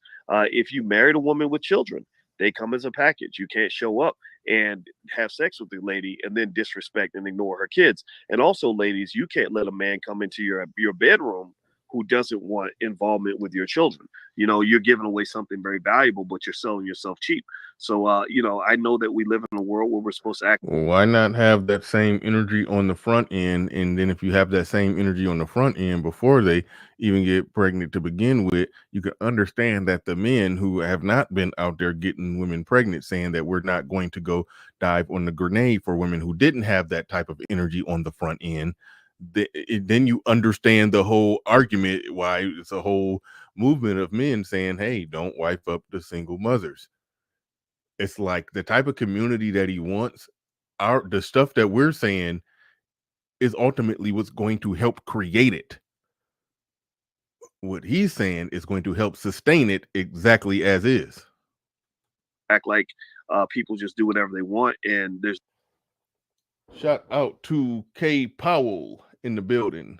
Shout out to K Powell in the building with the $5 cash app. He says for gynocracy gold medal to Boyce. He says gynocracy gold medal to Boyce. Yeah.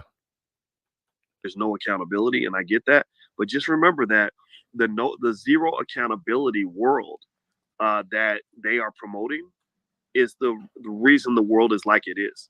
A lot of these men, some of them fake, call themselves alphas, but they're not alphas. An alpha, a lot of zero accountability world. The zero accountability world that they are promoting. Holy shit! Do you see what's going on there? Do you see how they're actually promoting the zero accountability world when you're talking about men wifing up the single mothers? That means that no accountability for prior actions is taking place for the women. It's not the man's accountability to go dive on that grenade. Like he's advocating, like, oh my goodness, he's advocating for the zero accountability world. That's what he's advocating for. But it's accountability for a man if you absolve a woman from her accountability. That's pretty much what it is. That's pretty much what it is. Surtays, why are you saying ignore the trolls? What happened? I don't got the chat up. I can't see what happened in there.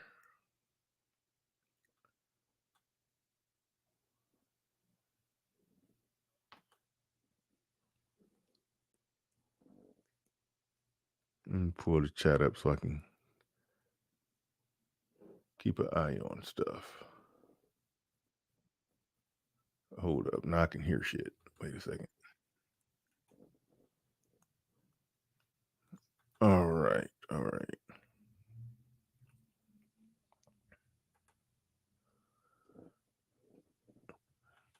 One second. All right. Shout out to Sir Tice in the building. Shout out to Sir Tice in the building with a $5 super chat. He says, Boyce, you should judge women on her past. Also, Boyce. I mean, you shouldn't judge women on her past. Also, Boyce. When we look at slavery, LOL.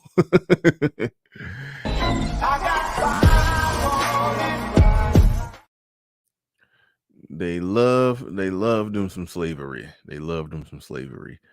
I was just watching a documentary on Egypt. Egyptians are giving a lot of pushback to black folks. Trying to gentrify Egyptian history, so to speak, as they calling it. I mean, they that's what the Egyptians are saying. They saying that those are our people. They look like us. What y'all doing with this Black Cleopatra on Netflix? What y'all doing? And they said a black, what do they call it? I forgot what they called the movement. Black centrism or something like that. They like that movement that's going on with these black folks, basically these pro-blacks, these Afrocentrists. They're trying to steal some shit that they don't historically own. Egyptians, yeah, I watched a little documentary. Well, not a documentary, just a YouTube video that was very well produced. It might as well have been a little mini documentary. Yeah, that's something that's brewing. That's a fight that's brewing. That's a fight that's brewing. But anyway, that's a whole nother topic. Let's go. Is the reason the world is like it is. You know, a lot of these men, some of them call themselves alphas, but they're not alphas. You know, an alpha male masculinity is the ability to provide and to protect something. So if you're a pleasure seeker or just a man who runs from woman to woman with no expectation of accountability, can't take care of anybody else except yourself, not only does that typically mean that you're very weak, but it also means that you are not an asset to the black community. You're a liability. And oh, how awful to not be an asset to the black community. How awful. But no, the thing that he's conflating right there is a man who runs around from woman to woman. He's trying to say that that's not the only type of man who's saying, don't be a stepdaddy. That's the type of man, like that. Honestly, the type of man that he's describing, and when he's talking about that no accountability, he's talking about the type of man that they create the babies with and become the single mothers. But the argument of the men that are saying don't be the stepdaddy, don't be the cleanup man, that's not coming from the group of men, not from the same group of men who did all the serial impregnating. Like, so he's conflating some things. He's doing a lot of conflating right there. You know, like the argument that what he's talking about right now, that is a situation between the relatively small percentage of dudes who out there just reckless with their seed, but impregnating a high percentage of women with their seed. That's between those women and those men over there. Where the rest of where the men who are making these arguments online come in is that they're saying after all of that stuff that he's clearly okay with and don't got no smoke for, after that happens, these men who are asked to dive on the grenade, that's where the argument is from. So you can't refute that you can't refute the don't dive on the grenade argument by calling out the guy that the guys that they're getting knocked up by to begin with. Because that guy is a part that guy is worked into your community plan as well. Like, you know, that's a necessary part of the whole community plan. When I'm asking the question, how does the strong independent woman fit into the pro-black community plan? Well, yeah, it definitely it clearly it fits in there because it's clearly baked into the cake that the women can get knocked up by the reckless serial impregnators and then later have men go dive on the grenade. And he's only criticizing the men for not diving on the grenade. And he only criticizes the men who are the serial impregnators if in a roundabout way to conflate them with the guy who's saying don't dive on the grenade. But outside of our argument alone, do you really got criticism for that guy? And if you got criticism for that guy, then you should have criticism for that woman. Because for every one of those guys, there's multiple women for every one of those guys. Because a lot of the guys that are doing a lot of the serial impregnating are impregnating multiple women. If she ain't shit, I mean, if he ain't shit, then they ain't shit. What's going on there? It said DM Nicole Michelle on her 2 IG sites. Why is anybody DMing her? What's going on? Did I miss something in the chat room?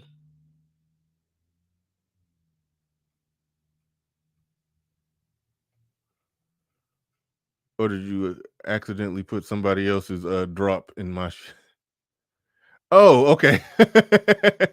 You moderate. Okay, I get it. You moderate. Okay, that was an accident. You moderate. RM moderate. I know that. RM moderate for everybody. So she's somebody accidentally dropping other people's shit in my chat. I'm like, huh? Like, what's going on with Nicole? What? Wait, what? Huh? No, you're okay. You're okay. You're okay, RM. No biggie. No biggie. No biggie. Yeah, that was an accident. We got it figured out. Well, it was already figured out. I was just late. I was just late figuring out. It was already deleted in YouTube. And then it was still floating up in the StreamYard. But all right, let's get back into it. And because men like that are the ones who make all the babies and then complain about single mothers. You know, seriously, you get that's conflating. That's conflating. Deal with it head on. Criticize the men that are doing the serial impregnating independently, and then independently look at the women that they're doing the serial impregnating with. Look at all of those together. And then understand that you got a community with a bunch of single mothers. And then understand why the men who didn't participate in the serial impregnating are saying, I'm not getting in the middle of that shit. That's between them and the niggas they got pregnant by. I'm not getting in the middle of that shit. That's an accurate and fair analysis of what's going on. It's like we point out all the time. Upwards of like 56% of black men don't have kids. That's a lot of men who can sit there and confidently say, I'm not getting in the middle of that shit. That's a lot of men who can confidently say that.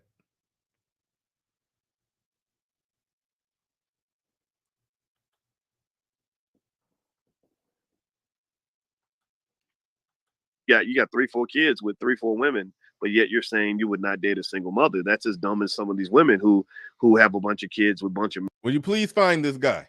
I know one of them. I do know one. I talk to hundreds of men, thousands of men. I interact with men all day. I do it for a living. I know one. I know one with 3 or 4 kids by 3 or 4 women. I know one. One who does that. And he faces criticism for it. He got perp walked all through the manosphere for that shit. Like, hold on, man. You clowning. You know? It's like you got to create somebody that don't exist. You don't really have an argument. Men and then say, I won't date a man with kids. Like, that's kind of crazy to me. So ultimately, what I would say to you is that, that raising Black children is an honor. And I encourage you to understand this is just like investing. I talked to you guys about financial investing, but what we don't get to talk about as much is investments in people. If you invest in people, then they will invest in you. If you have a young kid who ain't got nobody and you step up and you say, you know what, I'm going to take accountability for you. Guess what? When you get older and you get tired and all these other old dudes out here having strokes and heart attacks and can't walk no more. They used to be a player 20 years ago. Now they barely getting by. Guess what? There's going to be a young person that's going to show up for them in a way that is beneficial to them. Now, Alpha Dog says, you're defending your marriage. I understand. No, I'm not defending shit. I'm not defending my marriage because that's my marriage. My marriage has nothing to do with you. My choice has nothing to do with you. I don't care what men think about my relationship choices because I know how many women I could have had when I was rich and when I had $1 million in the bank and I was famous, known around the world, and I was known as one of the smartest human beings on the planet. I know I had those options. I had those choices. And what I need men to understand is that having a bunch of raggedy bitches around you, chasing you down, that want to get into bed with you, that first of all, it gets old. Second of all, you asking everybody, you asking everybody to go stepdaddy it up with them with them same women you just called raggedy bitches. What the hell? What the hell was that? All right, man. We about to get into it. I'm about to open it on up. Before we get all the way into it, I'd like to give a special shout out and acknowledgement. Machismo TV. Welcome to Machismo TV, the ultimate destination for modern men seeking to upgrade their lifestyle. Subscribe to Machismo TV and Saul T-Balls. We stream daily from 12 midnight to 8 a.m. Eastern Standard Time, the best male-centric content. Highlight reels without reviewing or providing any editorial bias to the content. We have done so much, with so little for so long, we are now qualified to do anything, with nothing. All right, make sure you go and subscribe to Machismo TV. Definitely make sure you go over there and subscribe to it. Excellent content over there. Best Manosphere real highlight channel in the business. All right, go ahead. Okay, we are joined by Matt Debo. By Matt Debo. I hope I got that right. Go ahead. Yeah. What's on your mind? What you got on this? Yeah, man. Boyce Watkins. I like Boyce, but I call him Moist Watkins because a lot of shit he got to say is moist, and he do a lot of pandering. I don't know if you ever seen that picture where Boyce is standing there with what was that dude? Willie the D. dude from the Ghetto Boys. Willie D. That wasn't a good look. That wasn't a good look. Really. Yeah, I know. I think I went easy. I went easy on him for that. I can't remember if I did content on it. Yeah, I may have put it up on my screen during the live show, but I didn't make it the whole show. A lot of people Zaprudered that video. It wasn't a good look. It wouldn't. But all right, go ahead. Go ahead. Nah, I mean, it's just Boyce. Boyce is kind of like Umar in the space that, and it's funny that it seems counterintuitive that these men, they pander so hard and they take the opposite viewpoint of most dudes who got something to say about this. I got one baby mama. I got 2 little boys by her, right? Me and her don't get along at all. I don't talk to her that much. I mean, outside of our kids, we don't screw or nothing like that, right? And I'm still not eager to go wife up a baby mama. And a lot of girls say, why, Matt? You got 2 kids? I'm like, so what? Like, first of all, the expectation for stepmom is nowhere near the expectation. I think Kevin Samuels used to talk about this. Mm-hmm. The expectation for a stepfather is to provide and blah, blah, blah, blah, blah, right? But if I marry a new chick, that's not my BM. My kids still want to be with their mother most of the time, when they're not with me. So it's like, if I marry a woman, she ain't gonna have to be mama. So that's part of it. So it's like I think Boyce Watkins, he just does a lot of pandering. Like when Umar was on the Daily Wrap Up crew. I mean, to constantly put, and you know what else? Bernard, you from Detroit, right? From Michigan, not Michigan? from Detroit. Okay. Yeah. But I take it you from a black area. I'm from Milwaukee, though. And yeah, if you know anything about Milwaukee, it's hella black, right? And it's like if you grow up around real black people in a densely populated black area, you will know how really sisters get down. I'm not saying all of them, but to pretend like we don't know the true nature and behavior of our people is disingenuous. And Umar likes to behave like we ain't grew up around. We know that the Pookies and Ray Rays be shooting up the club on a lot of the chicks that we know. Even if they from the suburbs, they'll come back to Milwaukee and, you know, fuck with a street nigga. So it's like, you know, they want to gaslight black men into thinking that what we are noticing from our chicks is not what's really going on in reality. And I just think that's hella and disingenuous. They like to make it seem like black men are not aware of black women and their behavior. And then black men but we distance ourselves from Pookies and Ray Rays. We like to make the distinguishment between a man who take care of his kids and a man who don't. A man who go to prison all the time, a man who don't. But it seemed like with chicks, a nice chick like Halle Bailey, she will defend a Sukihana even though none of us see her as a Sukihana. And it's like, y'all got to make them distinctions because when we do, it sounds like we bashing. But, you know, I'll land my plane. It's almost like the guy in Chicago who was beating up the chick and he got shot. Nobody was defending him, right? Nobody defended his right to punch women and all that other shit. When he got shot, most black dudes was like, he got what he deserved, right? But it seemed like when it's flipped, I won't say he got what he deserved. I'm not gonna say you deserve to die for hitting a chick, but yeah, I cannot knock the 14-year-old doing what he did, seeing his mama getting her ass whooped like that. So right. that's what I'm at. It's complicated with that one. But nah. Nobody thinks he really should have died, but it's like if you do die, then I didn't feel bad. I don't know how you felt, Bernard, but I didn't feel bad at all. No, that nigga should have died. You put your hands on me, bro. It ain't no contract. Hey, you going to see Uncle Charles, period. That's it. My mama? You beating up my mama? No. That's what I'm saying. From the perspective of the 14-year-old boy, it's all bets are off. It's like that. So that's what I'm saying. But just in generally speaking, I'm not going to say punching a loudmouth woman means you should get shot.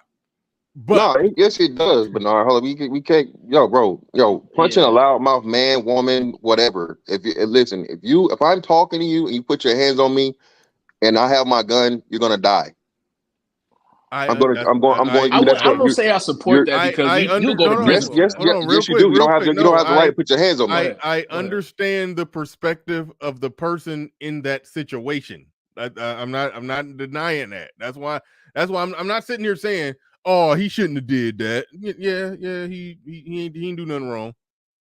He ain't do nothing wrong. But but I'm not gonna say I'm not joining in on the it's women celebrating. All right. I'm not joining. I don't believe in the celebration. Again, just keeping the gender out of it. Like, period. If a grown ass man put his hands, or a woman or whatever, that is your right. You are being physically assaulted. You have the right to use deadly force if necessary, depending on. I think it's more egregious to beat up a female than it is a grown man. I think it's worse to beat up a woman than it is to beat up a grown man. Yeah, words. I agree with that. Like I said, listen. A fist fight between two men is just a fist fight. Yeah, she played a part in it where she definitely should have shut the hell up. But once he started, trying to, recreate Mike Tyson Punch Out, hey, it is what it is. I don't feel sorry for Buddy. I mean, it is what it is. Okay, so do you think a random standard-by person would have been right to shoot him? A random standby? No. Just okay. No. Right, okay. Because you don't know that person. So again, you don't have you're not connected to that person. Yeah, I know. So, but I know. So when you started with, he deserved to die. That's what it sounds like. It sounds like basically any citizen who witnessed that is within their right to shoot him on sight. When they see I can't say that because I don't know what the laws are as far as like citizens stepping in and using deadly force when it's not you and you're not connected to that person. I know if when like it was me and you and your family member, say it was your wife or your sister or your whatever, so on and so forth, and you know what I'm saying, because that actually happened to where I think it was like an off-duty fireman or something, and the girl had the gun, and she ended up shooting Buddy because he just wouldn't get off of him. He shot him in the back of the head, and she didn't get charged. So, but hey, man, keep your hands to yourself, and you want to go see Uncle Charles.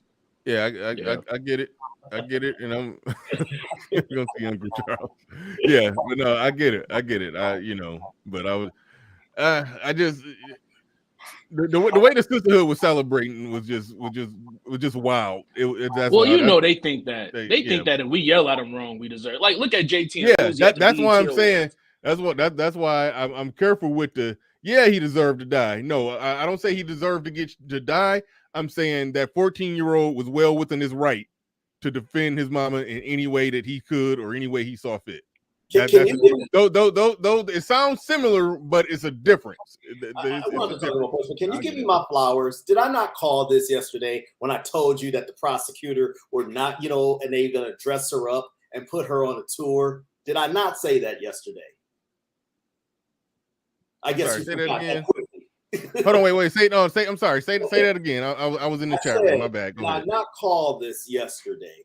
In that the prosecutor in Illinois was not going to prosecute. I said, after rethinking, that's Kim Fox. She ain't going to prosecute this. They're going to dress her up and put her out on the tour. And lo and behold, I already sent you an email on it. But she's already, they cleaned her up already. They got a lawsuit ready. I don't understand what the point of the lawsuit is, but man. Wait, hold on. Wait, no. Keep talking. When you say they cleaned her up, I want to know. Are you talking? She's at a press conference right now. Hold on. I think I know what picture you're talking about. I didn't know if this was an old picture. She was kind of thick when she was walking in that restaurant. I remember she was kind of thick. I ain't gonna lie. Brother, that ain't no thick, bro. That ain't that's fat as hell. Brother. Hey, not too much. Think about that. Not too much. Them titties as tall as you are long, brother. Them titties as long as you are tall. Stop it. Ain't nothing about that thick, brother. All I saw was gut, man. I don't know what to I'm talking about that ass. Is not rational. She's a healthy female of breeding age. Man, what the fuck? He said that. Yeah, what? No, that wasn't thick, man. Nah, there's nothing thick about that, brother. I'm a thick spurt, brother. I'm a thick spurt, brother. Nothing thick about that. Cool. When you re-upload this, Bernard, you can kind of edit that out, and we won't hold it against him. No, we gotta let that stand. We gotta let that stand. But hold on, this is what I was getting at here. Hold on, let me see if I can go to post and make it. Damn it. Okay, wait. No, just keep talking. I gotta get this picture. No. While you're trying to find it, I don't want to flip. Well, look. No. We can dabble into this topic. I'll circle it back to the voice in a little bit. I'm more curious of Dirty since he's in Chicago and he knows all of these toddlers. But I'll just say this about Boyce Watkins. When you say that the manosphere is a counterpunch to the propaganda against black men, that's exactly what it is, man. That was just nothing but an entire gaslight session. All I heard was bitch points or whatever. You just mad because you can't get her or whatever. And I'm amazed he didn't roll his neck and things like that, And then one thing I don't like, this is probably why me and Fan connect real well. Very confrontational. I do not like passive aggressive shit. You got something to say about Anton, go say that to Anton and, this or whatever. Hell, he called you stepdaddy.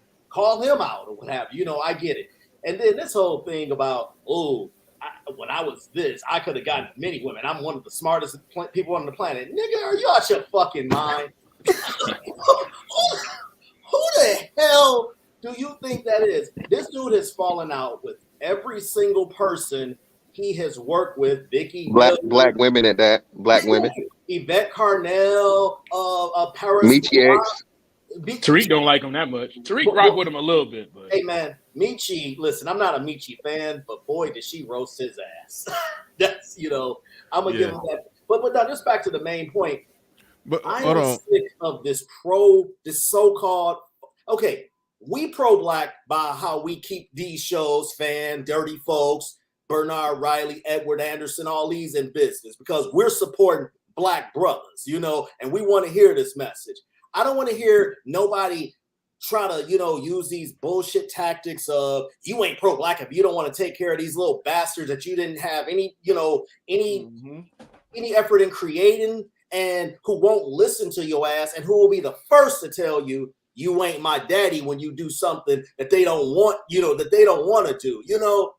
I'm just sick of this. Last week it was Umar doing the same tactics. Now it's Boyce again, and I'm glad we have a method or a medium that we can counterpunch these dudes on, So right on. But hey, when you said they cleaned her up, like, is this like a recent picture right here? Yeah, they cleaned her up. That's not a recent picture. I sent you a video, bruh, and go to your email. Or you could just search NBC Chicago, and it's her at the press conference. She looks completely different almost. She's got on glasses. She's speaking very well, and she can't believe how this happened to her. And I ain't gonna lie. She would never in a million years imagine how this can happen to her. Where I'm like, please. Being from Milwaukee, we know a lot of Chicago people. And I ain't gonna lie, bro. Chicago people ratchet as fuck, yo. Bruh. They hella ratchet, yo. Bruh, I'm from Detroit and I lived in Minnesota for a period of time. Believe me. You know how they is. Well, what you talking about? Yeah. To believe that she was egging that dude on to beat her up, I believe that. Because they hella ratchet here in Milwaukee. But it's like, you can't be beating up a woman. Again, I don't want to cross topics, but I did hear. No. Trust me. We can. We okay with that. I will circle it. I'll circle it back to Boyce. Somebody got some. Hell, it might be Sir Tice, but somebody got something wiggling, something in the background. But okay, yeah, there it is, right there. This is her right there. So this is where they cleaned her up. I haven't seen this. It's brief. Go ahead. I want to first thank the Cook County State's Attorney, Kim Fox, for doing the right thing and dismissing the charges. This is what justice looks like. Dismissing. Hold on, wait, I'm confused. They wait, hold on. Wait, no, that's her right there. Okay, this who is this right here? Looking like Holiday Hart with dreads. Yeah, man, she look like what's the damn? She looking like John Amos. She looking like Ving Rhames. Whoopi Goldberg. Nah, that's a man face, man. I'd see 5 o'clock shadow. Okay. Yeah.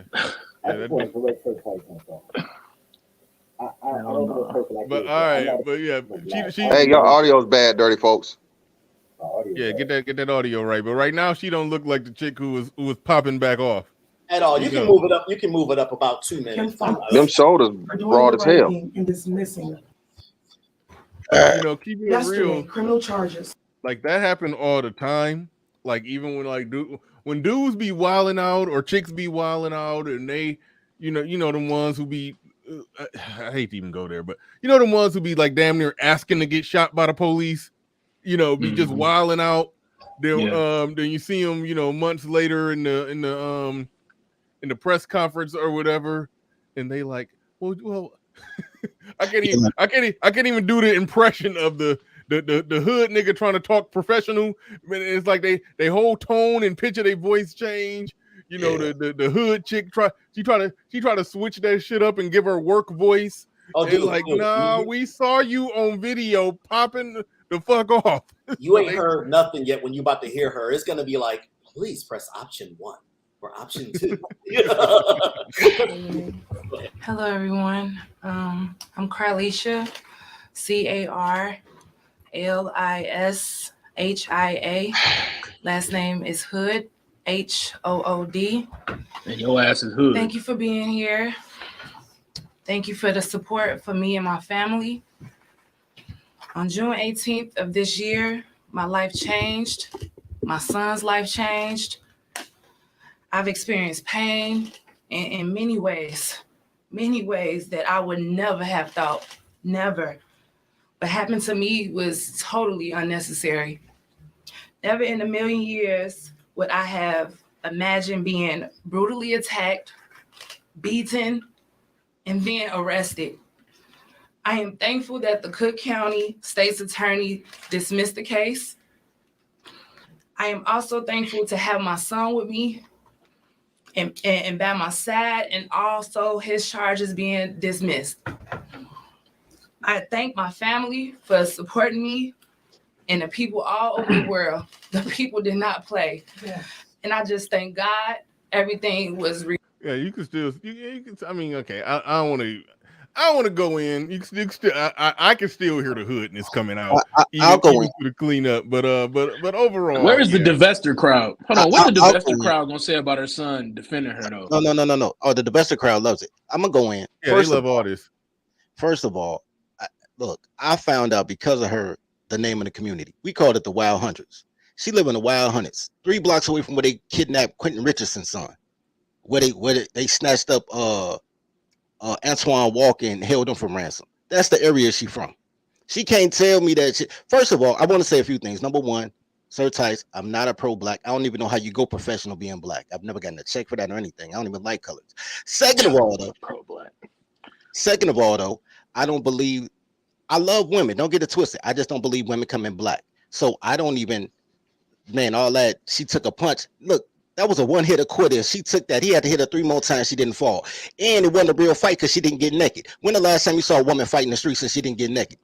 That's what they do. They fight until they naked. So she wasn't even in danger. I also want to say, I don't care about these titles. Look, what? You know what I'm saying? So my whole thing is this. I'm exactly Roseland. Wild Hunters, Roseland. Yep. Here's the thing. Salty Balls know everywhere. Man, that man has lived everywhere, been everywhere on earth. I swear, you name any place, he own it. And he know I'm telling the truth, man. These vaginal men. Look, man. And she tell a story the way that you tell a story when you're about to promote a fight, when you're a girl, right? I was brutally assaulted, beaten, and arrested. Like, you left a lot out of that story, lady. You left a lot out of that story. You know what I'm saying? But I don't even care about her. I don't even want to talk about her. I was going to talk about the 2 cuckold dudes, Boyce and Umar. All right, we can get back into that. We can get back into that. Go ahead. Well, hold on. Well, shit. I mean, damn near. Let's go. Let's go. Let's get back on the main topic and go in order. Appreciate you, brother. Fantastic. You said what you. Did you say what you had to say on Boyce? No. I chimed in. I didn't get to say my piece. All right. Well, yeah. Go ahead and say what you got to say on Boyce, and we gonna go in order with it. Dirty, what you drinking? Yeah. What you got next up? Man. Coffee. Okay, cool. I kind of thought so. Man, tequila is like after 3 p.m. Man, I'm not a drunk. Yeah. You ain't.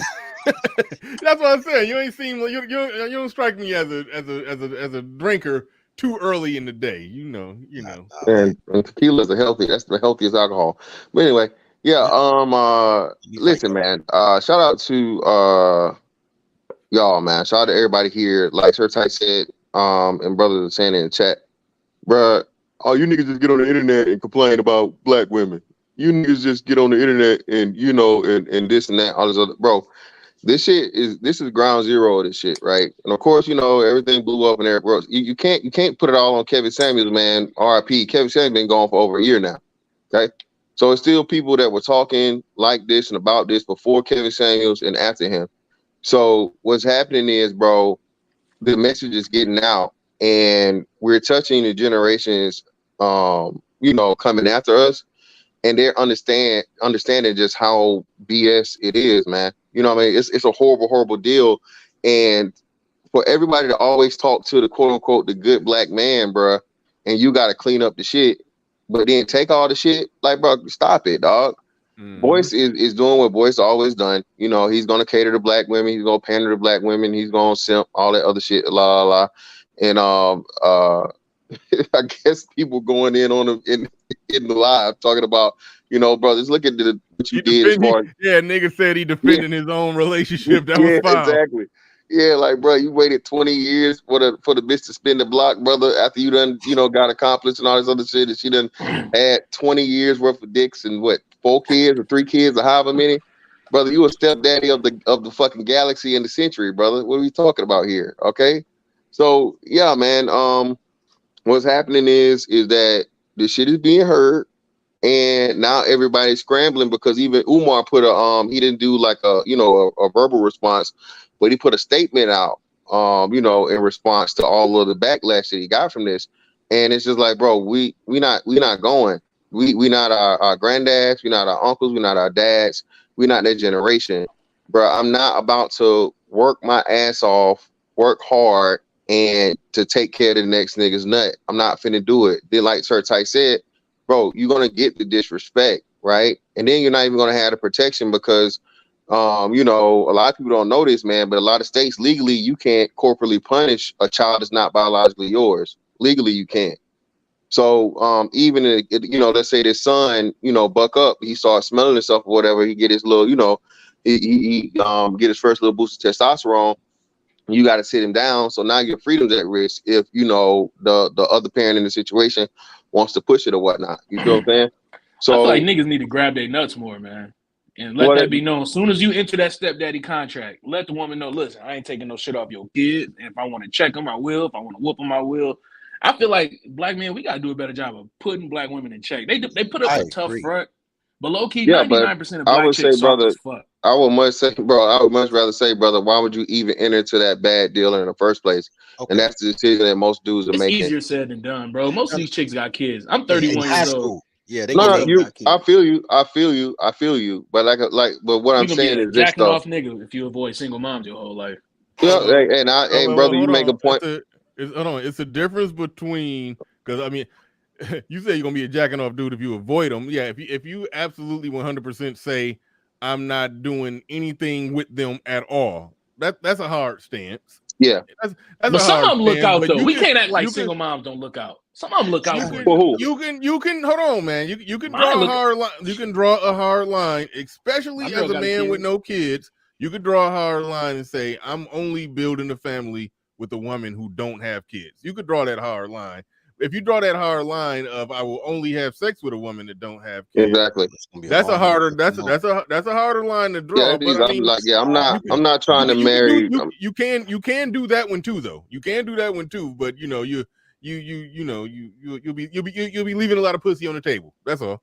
Yeah, but I'm gonna say this and close it out. Yeah, listen, bro. To each his own. Again, you know, I say it all the time, bro. You did make a valid point. If 63% of the chicks got kids or whatever, you know, it's gonna be real hard. There's no way 100% of the men can get a woman without kids. I feel you, right? Especially a cute one. The cuter he is. But, come on, we already know that. But and if they got so that's what I'm saying. But still, like as far as marrying one, I'm not about to be no stepdaddy, bro. I'm just not. I'm not even thinking about that anyway. But if I was, hey, so on and so forth, let you know that shit up front. Like, hey, nah, you know, I'm not really on that type of time. At least not now.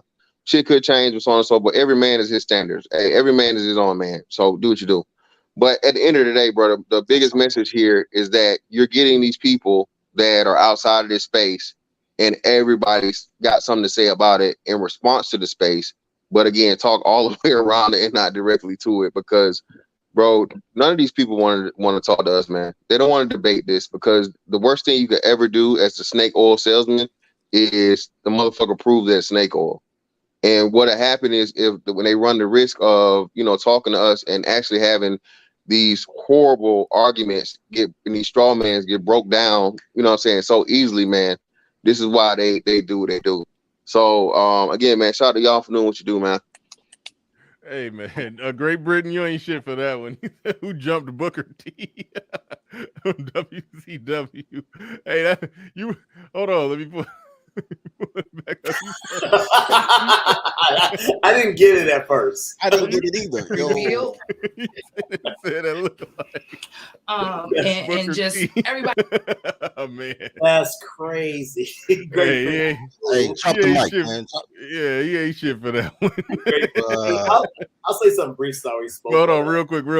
Shout out to Great Britain. Shout out to Spoon Zaza. Shout out to Spoon Zaza. Says she got a son husband.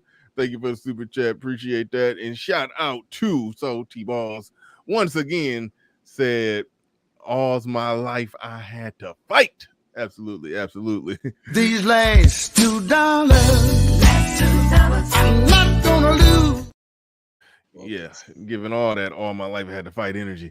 All right, go ahead, Sir Tice, go ahead, you got it. Yeah, I didn't know that was true about Antoine Walker, Dirty Folks. I thought that was like street rumor and such, but I did hear about the Quentin Richardson thing, and I definitely know about the Wild 100s. All I was going to say is that you get even the reasonable, well, if that's many of them, you get even the reasonable-minded females, and they don't want their own sons to be a damn stepfather. So when I hear this from a black or so-called black man or man in blackface, it's laughable. But I'm glad he was getting ridiculed in his own live. I already said what I had to say about him. I think that this pro-black hustle, which is exactly what it is losing steam. This is why they're going back into these old arguments. I mean, like I said, didn't he say earlier, you talking about the women you can't get? What? Yeah. like what? That's some 8th grade shit. I know. Like are you gotta use my boy Dolomite. Bitch, are you for real? Yeah. I mean, and have you seen some of these? I guess he doesn't want to go into how when you really look at the numbers, how the pickings, and this goes to the brother right beside you, Bernard, and that man, brothers got to expand their pool. That's how you got to do it. You can't. I was about to get into that too. Like even when Fantastic said the percentage of Black American women that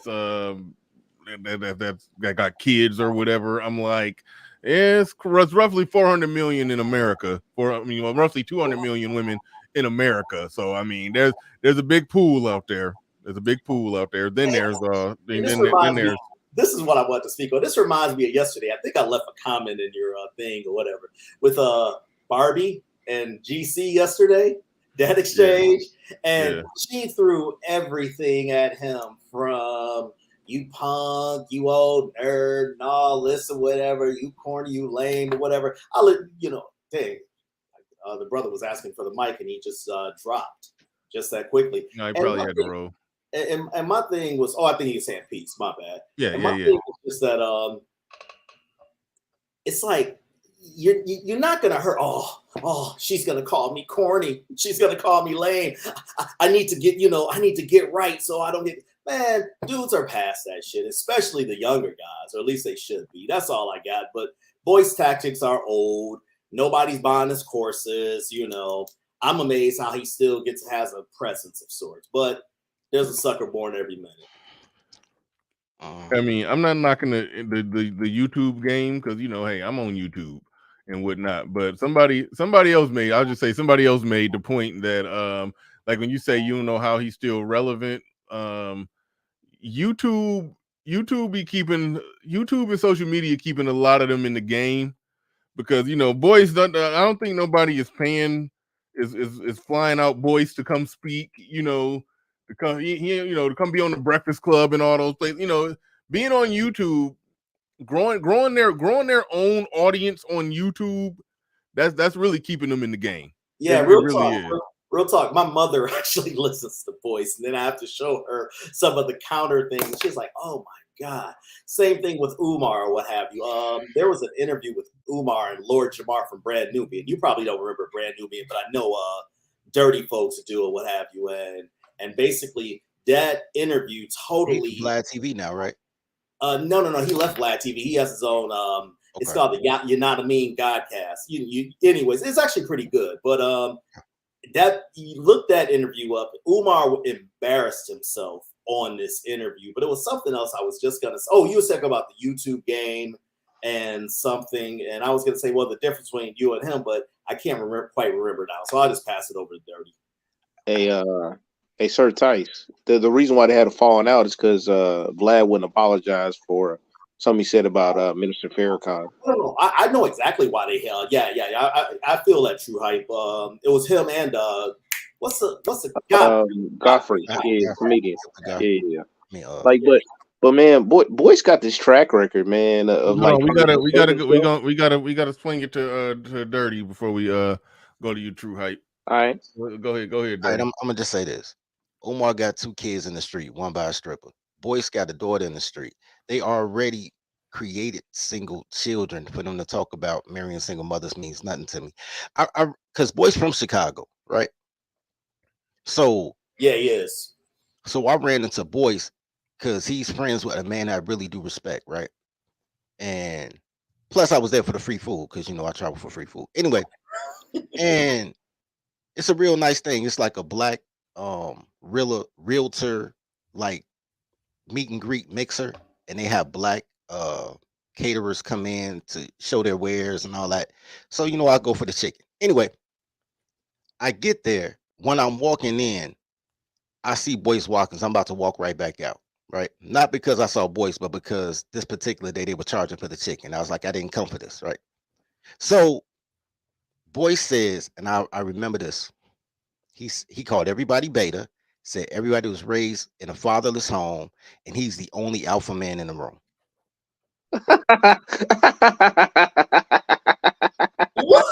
What? Say that again. Now, and what was he basing this on? Wait, hold on. Just repeat it again. Let me make sure I heard that right. All the men that were fatherless, every man was a beta except him. And he's the only alpha in the room. All the men that are fatherless. All the men, every man in that room was fatherless. Me, a man that was raised by two grandfathers, a father, you know what I'm saying, killed for the last name. I took offense to that. Then he said everybody's beta. What? And then he said he's the only alpha in the room. The man who, and I'm gonna give him a shout out, Dwayne Hurst. Dwayne invited him. Dwayne is more alpha than him. Dwayne is a man's man. Dwayne orchestrated a place where 200 black professionals can come to network. Don't nobody come see Boyce shit. Boyce don't even own Boyce courses. Boyce is an affiliate marketer that had a podcast. It's an Asian dude, right? Yeah. Boyce is. Oh, I remember that. Yeah. Yvette Carnell had exposed that. I remember that. Yeah. Bro. But go ahead, Dirty. Bro, and when I walk, all I hear, because you know, girls hate you on social media, but they see you in real life and be fans. Like, oh, how you doing? And I'm like, man, I'm trying to be polite, shake hands, and I'm walking to him, and I was like, you said what? And I leaned on, and Boyce ain't nothing but like 5'6". He might be round, but he ain't tall. You know what I'm saying? And I didn't even shake his hand. He was shaking people's hand. I looked, I was like, what you say? And I leaned over, and Dwayne came from nowhere, like, hey, oh, let me holler at you. Hug me and say, you know how this person hug you and guide you the other way. I was about to give him the Steve Harvey treatment, bro. Like, you don't come in my city and talk bad, bro. So I have no respect for Boyce, but Boyce is not my enemy. Like, I don't like Jason Black. I don't like Steve Harvey. I don't care about Boyce, but Boyce is a irritant. Boyce is the old boomer man that say black women killing it and black men need to step up. Oh, that's what I was trying to tell you, Dirty. Boyce is 52 years old. Yeah, you told me that, and my feelings are hurt. How do you walk around with a ghetto boy and you ain't get none of the game? Damn. Yeah. All right. True Hype. Go ahead. You got it, man. Man, Boyce got a really bad track record, man. Like, so this dude's so alpha, right? He had to wait for Kevin Samuels to die and get a black chick to talk dirty on him. You know what I'm saying? This dude is trash, man, straight up. And I'm gonna go with hood conservative, be dunking on him all the time on Twitter. Yo, just count the money, dog. Like, why is he's always inserting himself in these conversations, man? You know what I'm saying? You remember when he had beef with Kwame because he was jealous of Kwame Brown's success? Yo, this cat. Oh yeah. See, I be forgetting about that shit. Yeah, he did have a little thing with Kwame Brown. That's right. I actually sat there and listened to a long amount of some of his content, right? And this mug broke down in the thing. He said basically he was always like kind of ridiculed, and he should be the one that black people follow. You know, the roundabout way he said that. Hold on, True Hype. Repeat that. You don't have to say it exactly, but those basically everything that he said in that previous thing that Bernie started the show with. You're saying in the live, he said that about himself. Yeah. Like it was like one of those sobering moments, you know, where people just be like rambling, but then they say something truthful. And I can't remember which one it was, but I was listening to it. I was like, whoa! And I remember I sent a message to Dennis Sperling about it because I was like, because they were kind of going at it a little bit here and there. That's funny. That's a cat fight. Dennis Sperling and Boyce. I ain't gonna say that. Yeah, chill on Dennis Sperling. Chill on Dennis Sperling. Leaders in the manosphere have said, no, I'm sorry. I know. But no, but you know what I'm saying? Like, and if you like actually listen to the subtext of some of the stuff he says, man, it sounds like a dude that wasn't accepted, and then everything else is like trying to make up for that. So like he's adopted like terms from this space specifically because you know he'd be listening to all these different like art forms. And he been jealous. Like I think he even tried to get on that Pearly stuff, man. Like when everybody was dogpiling on her. You know what I'm saying? And I'm just like, yo, man, just be in your lane, man. Okay, And I can help you out with that. Some people try to ride the wave, some people create the wave, right? When you in your lane, that's when you comfortable with yourself. Me calling girls toddlers instead. When I met the mayor Brandon Johnson a couple of weeks ago, right? I was going to a chili cookout, free chili, right? That's how I meet everybody. I go for free food. So I go to the chili cookout, Brandon Johnson there, right?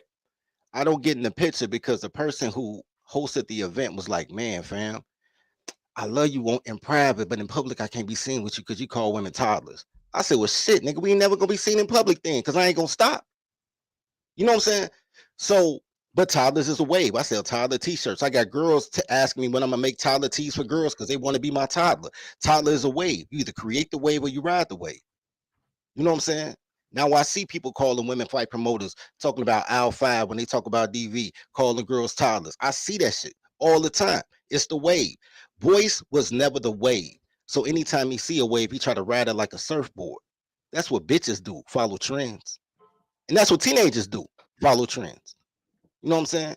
I'm a long way away from wearing a khaki outfit because Dre got one. You know what I'm saying? This nigga 51? That's crazy. Hey, he also recently had some beef with Corey Holcomb, man. But Corey was trying not to go in. He's like, yo, you talk crazy about me again, I'm just check your little proposal video. And I was like, oh god, he don't want that, man. Corey brutal too. Yeah. Yeah, that's the last thing you don't want is a comedian like him. Yeah, that's when you should fall back on. I mean, just on that. And you know what's so crazy? Corey showed Chicago so much love. He fall out with everybody, but he showed love at first, right? When I look at Corey Holcomb, bro, every dude from Chicago make it out there. Corey putting dudes on tour just to open to help them get exposure. Man, every comedian I ever met, because I used to go there for the free food. No, I actually used to go there to sell books. But anyway, and MC their shows. But all the comedians that's coming out of Chicago, once they meet Corey put them on tour. Corey put them on 5150.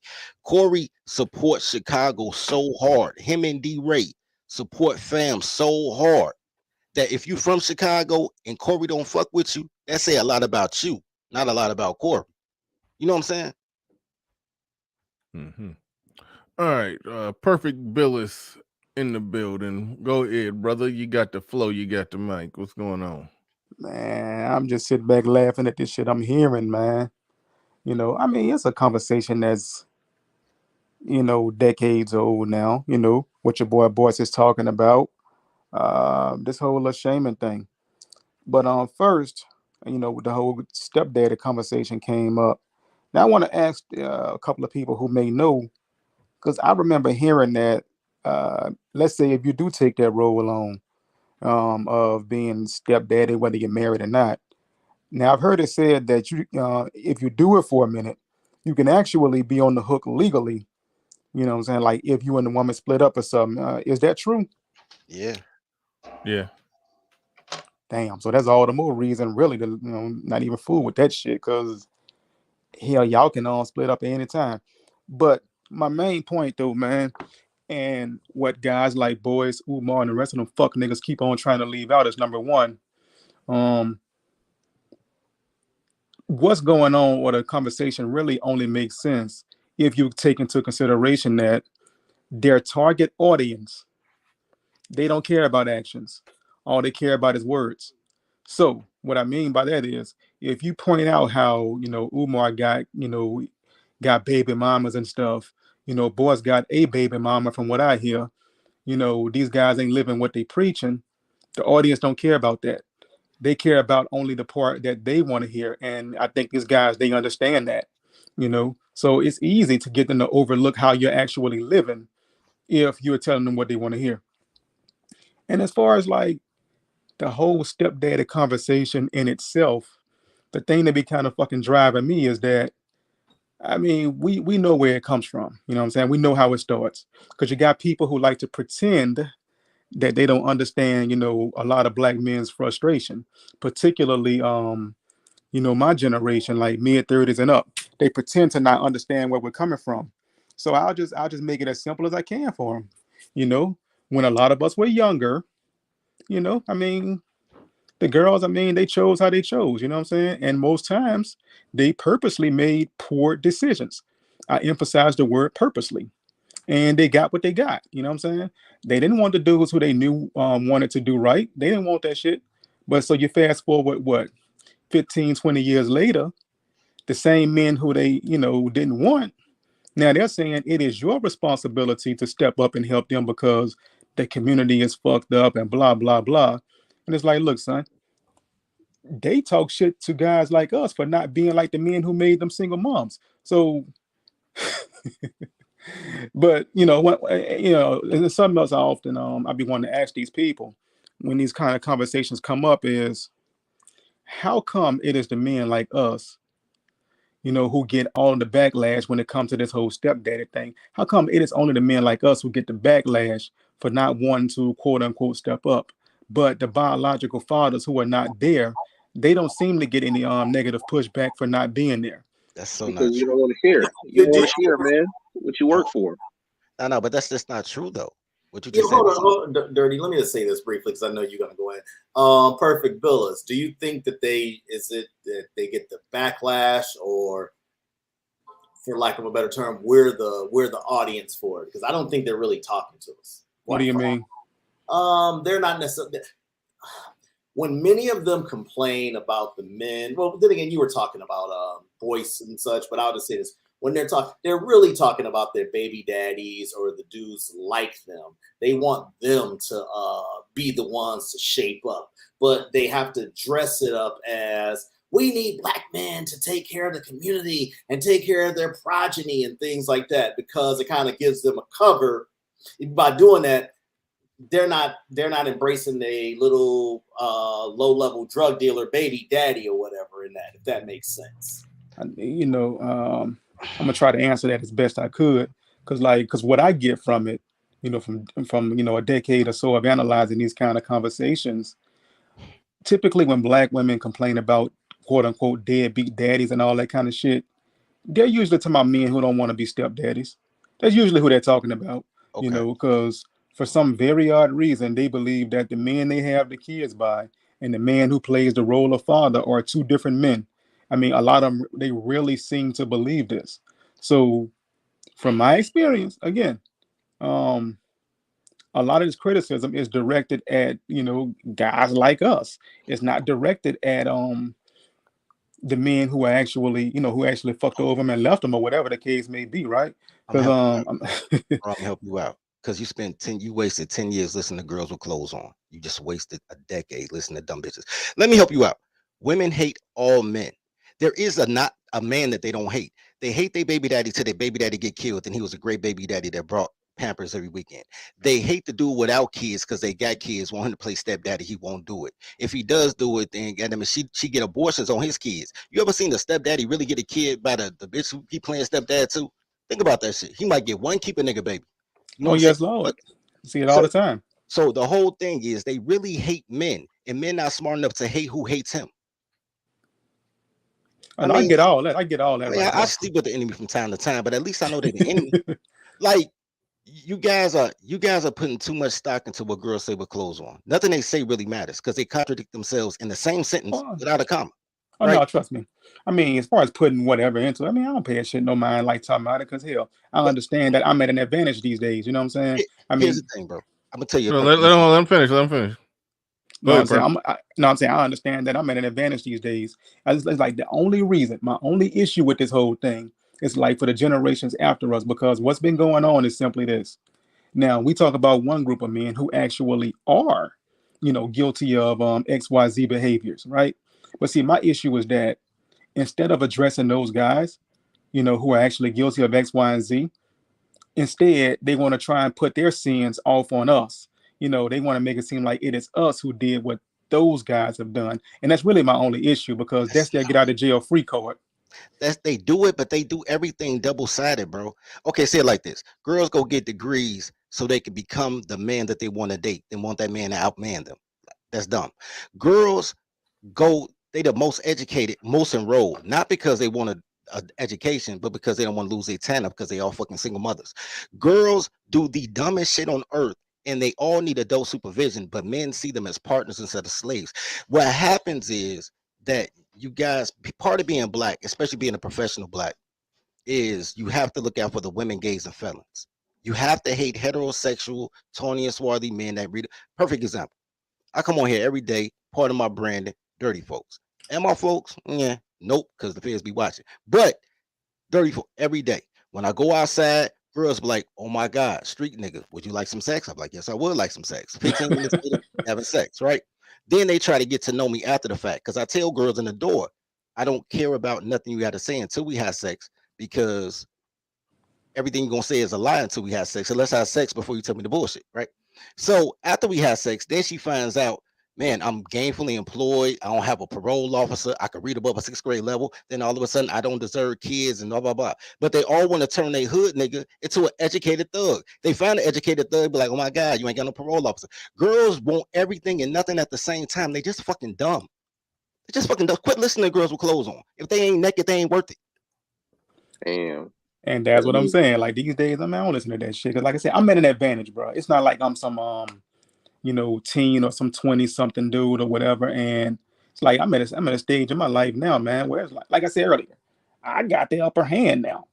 So why put too much stock into what they say anyway? The only thing that we do these days really is just try to help the younger generation to avoid the gaslighting bullshit that goes on. Because if they buy real into quick, it, Archer, hold on, real quick, Archer. Nobody is blaming black men. He says if black women are single moms, why y'all on a panel blaming that on black men? Nobody is blaming that on black men. Their own choices and actions with the men that they became single mamas with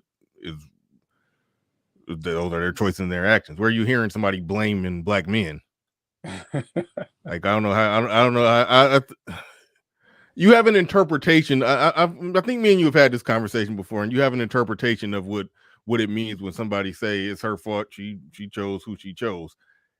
It is a such thing as if that same chick would have got with a decent dude, she probably would have ended up in a similar place because that decent dude would have realized that she wouldn't shit. No, she would have left the decent dude because he's boring. Say Bernard, that too. All of that. Say Bernard, all of that. Bro. She would have left him because he was boring, or he would have realized that she wouldn't work for them, and he would have got out of there. Either way it go, she might have ended up in the same spot. But that decent dude have the wherewithal to know not to put a seed in her, whereas the not so decent dude, the dude who reckless with his seed, the damn serial impregnator, that's the only place she gonna get a seed from. That's what I was gonna say, bro. That's what I was gonna say, man. Cause I was gonna tell you a little story. Cause I was talking to somebody recently, and she was telling me how she has a friend who, who's about to drop a baby off. She's about a month or so away, and she's like, man, the dude that ran out on her and left her. She's on her own now. So out of curiosity, I asked, I'm like, so is this both of their first child together? And she was like, no, the dude already has 4 kids by 3 different women. I'm like, get that. I'm like, see. I'm like, and they want all the sympathy, empathy, all that stuff in the world. When they number 5, you know what I'm saying? Like a superhero or something. Yeah, I'm like, see, I asked her and she told me that shit. I'm like, so why did she lay down with him knowing this? You know what I'm saying? Because apparently he wasn't hiding it, Like, why did she still lay down with him then? If you let your 4-year-old eat candy instead of broccoli, they'll eat candy every day, be fat, They're toddlers. You asking them to make adult decisions without giving them adult supervision. That's what's wrong with the community. Hey, say, bro, I'm trying to put 2 and 2 together, man. Your name like Steve or something like that on Facebook? Something like that, something like that on Facebook or something like that. Yeah, that's me. Oh yeah. So yeah, man, I'm the same perfectibilist on Facebook, bro. Oh, it's popping, Pimmy. Man, look, you already know, nigga, I go to work. Man, fuck these hoes. And then fuck these hoes. Look, let me tell you something, man. On Sunday night, I had a girl say she wanted to be my baby daddy, right? I'm like, cool. You know what I'm saying? Baby mama? No, I said what I meant because they vaginal men. Okay. Goddamn. I was like, look, shorty, I was like, what, you trying to be my baby daddy? She was like, yep. I'm like, all right, that's what's up. You must be on your last egg, right? She's like, I'm gonna get a baby to you so you could be a single no. daddy. I was like, shit, that's even better because I wanted a surrogate. I don't want no black mother for my child. So the whole thing was, so we had this conversation Sunday. She's sending me pussy pics, all types of shit. Sunday. On Monday, she's sending me all type of clips talking about, yeah, Kim Fox let that go because I told you, girl power, he's supposed to die. And I'm like, now I remember why I hate black bitches. Damn. Knowing, I was willing to sleep with the enemy to be a single dad. You know what I'm saying? I'm getting old. I want a kid. I just don't want to deal with black women. The whole thing is, bro, you got to understand that they see you as mad, right? Money, attention, dick. They just always want to be mad. They always mad. Ask them to smile, they get madder, right? They need to be mad. They want money, attention, dick. So you give them one of three. Niggas want to give them all three. Want to give them money, attention, and dick. I can't give you all three. I give you pick one. Pick one.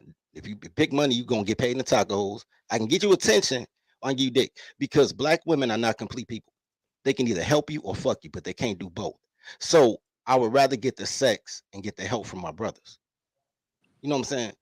But I mean, you listen to them talk though. I know. Like, no. See, well, I was about to stop you there. Like, but I'm saying like they be saying like settle, but you know, men, how we think, it ain't settling. There's always trade offs, right? I got to be careful like saying that because you know, you say too many things. Thomas Sowell said, people come out of the woodworks like Candyman showing up. But I mean, it's true. There's trade off. And we understand the realism of it. Ain't nobody perfect. You know what I'm saying? You gotta pick your spots. What you willing to settle for? What you willing to actually like have as a trade off? You know, it just depends on how you talk, right? This is why I'm not mad about dude hitting old girl in the face at Maxwell Polish spot.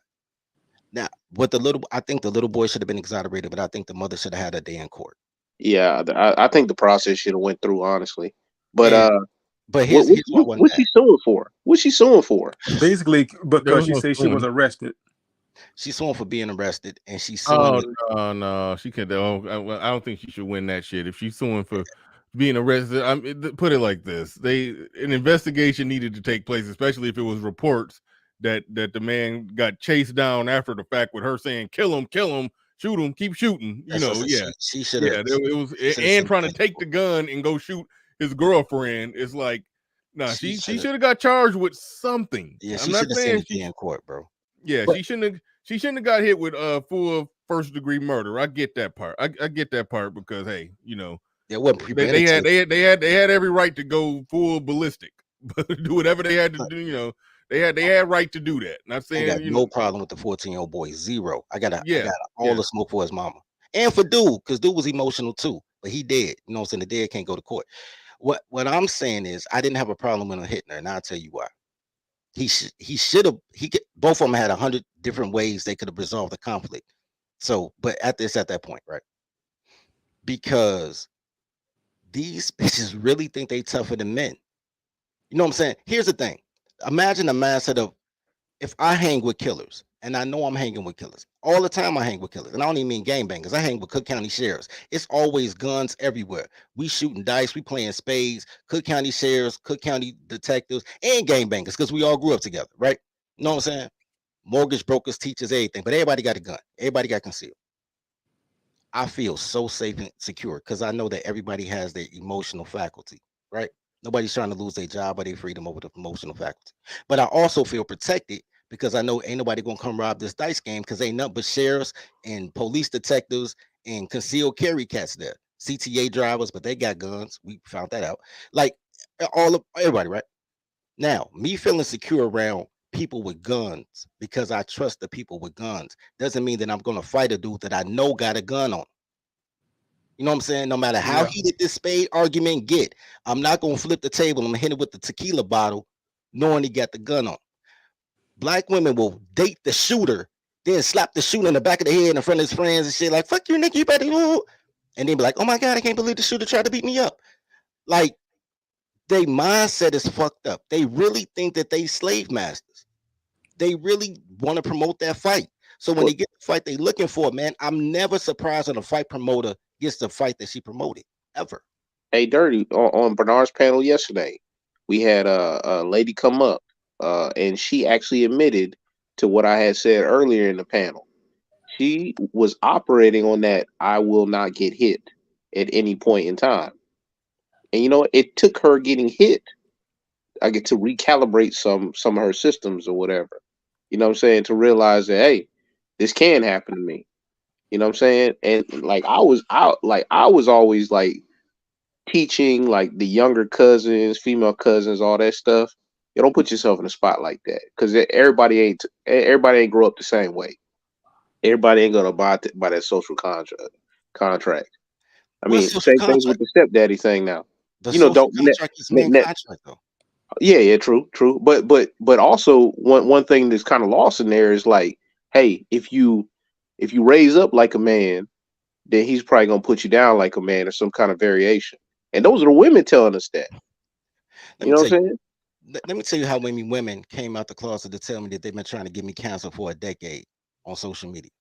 I mean, it was bananas. I was like, yo, that lady she should have at least had a day in court. Nah, women power. And that's why I'm making sure you get canceled. And everybody you deal with, I'm going to email them because I'm going to have men handle my business. They either going to beat you up or take your opportunity.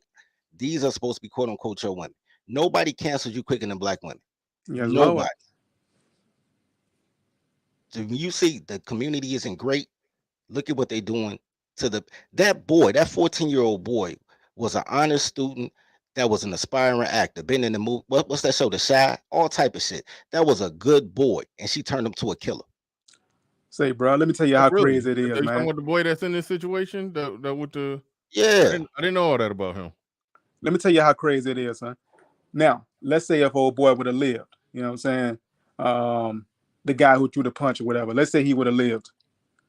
They would be quicker to cancel you for simply having an opinion they don't like over canceling him for actually doing something.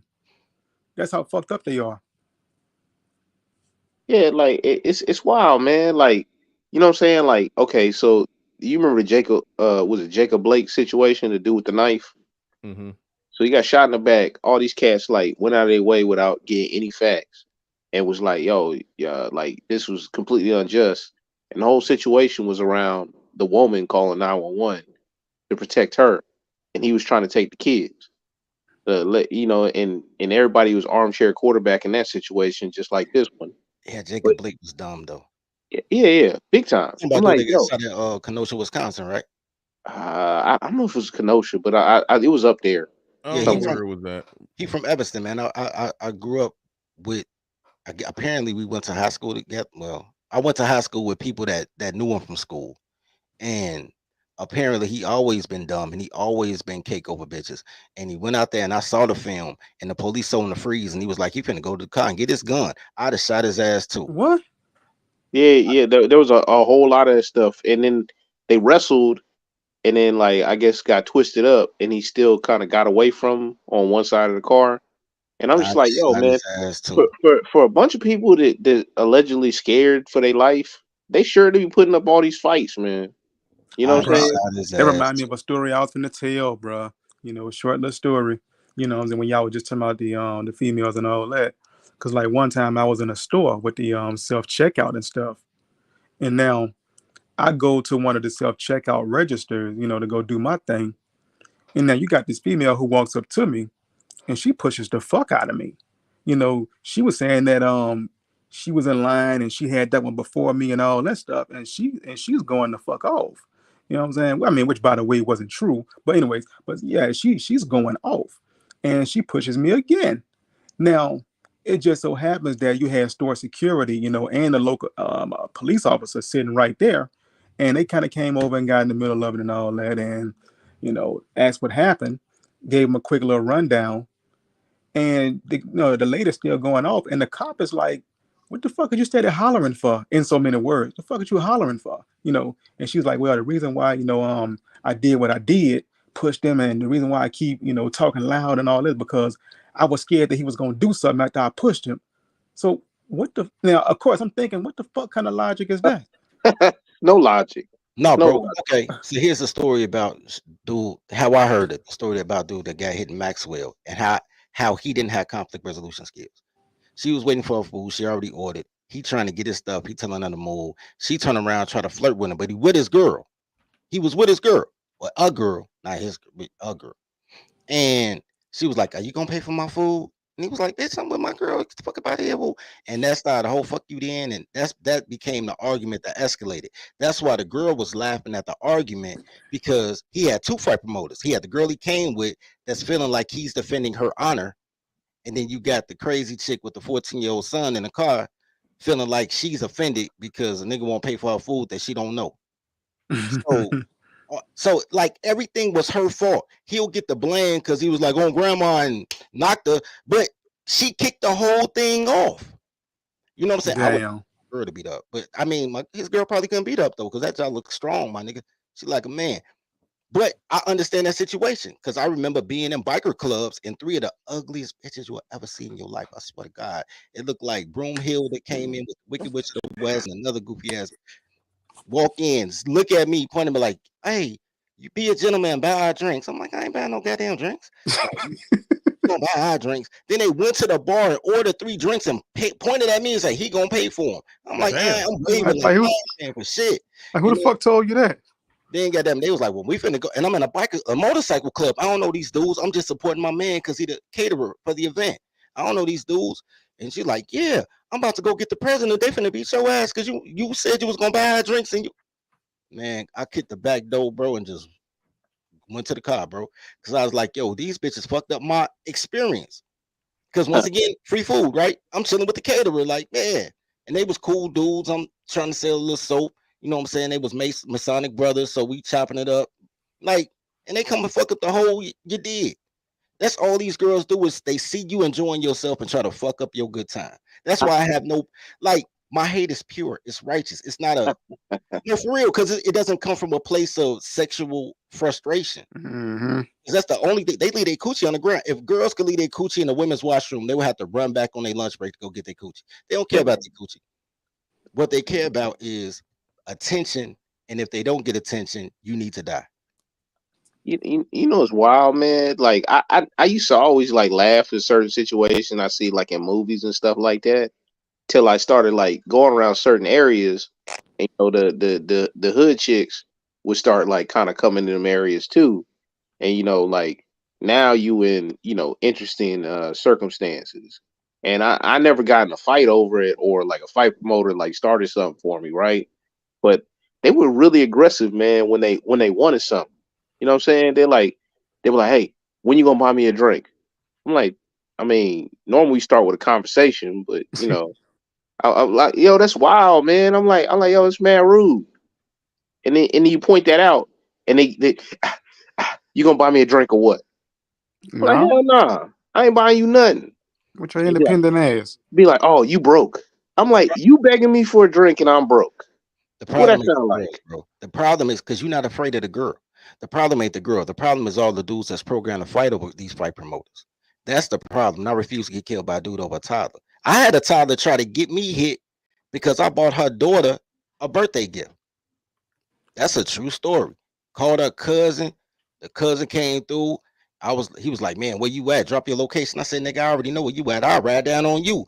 I hear in the background, "Call the folks, call the folks." I'm like, "All right, GD, nigga." He was like, "Oh, dog, Duke folks." She's like, "Well, call the Masons." I was like, "Motive B." She's like, "Oh, he a Mason." So all that shit, when he found out that he couldn't get nobody I wasn't part of because I'm in every gang, he was like, "Man, what happened?" And I told him, I said, "Man, she mad because I bought her daughter. I broke up with her on a Friday, but her daughter's birthday was Sunday, and I still bought her daughter a gift just to be nice and gave it to her grandmother. Told her grandmother said it's from her."